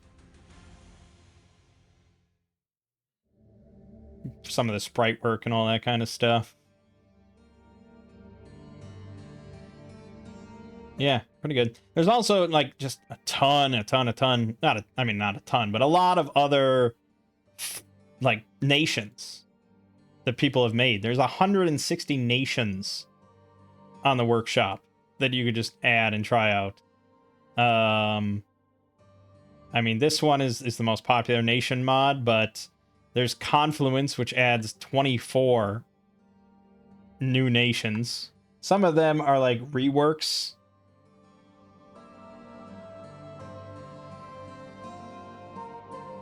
But yeah, I mean, there's, like, one that's inspired by Dead Space and the Necromorphs. That's awesome. There's a pirate nation. There's a whole nation of mages. There's an Arabic-themed nation which can trade, migrate, pop, steal pop, population. There's a divine centaur nation, meteor-obsessed barbarian nation, a clockwork nation. So that's fun. There's the Forgotten Realm one that adds in all, like, the Forgotten Realm D&D stuff. That adds 40 nations. Although I've heard that it's a bit more like, as far as I understand, the Warhammer one is the best as a pack that has, like, the really, really deep, interesting mechanics for all these different nations. Whereas the Forgotten Realms one is more just, like, quantity. There's this one, Nis New Nations, which adds 9 new nations for early age. And then there's just many, many, like, individual nations that you can just pop in there and throw in there. That all sorts of ideas. There's a bunch inspired by Heroes of Might and Magic. There's this one that looks really creepy and cool called Smurv. They're just like these bestial kind of creatures or something like that. And they're really horrific, like eldritch horror stuff. There's one based on a faction from Malazan Book of the Fallen. There's like some anime nation. I mean, there's just a bunch. You'd sit here for months and months just trying out all this stuff. But, yeah, anyways. The Warhammer one obviously interested me the most. And I'm glad I checked it out. Alright, this has gone on long enough. It's a very fun game. But for now, my name is Mangg. This has been Dominion 6 with the Tomb Kings. And I'll see you fine folks next time.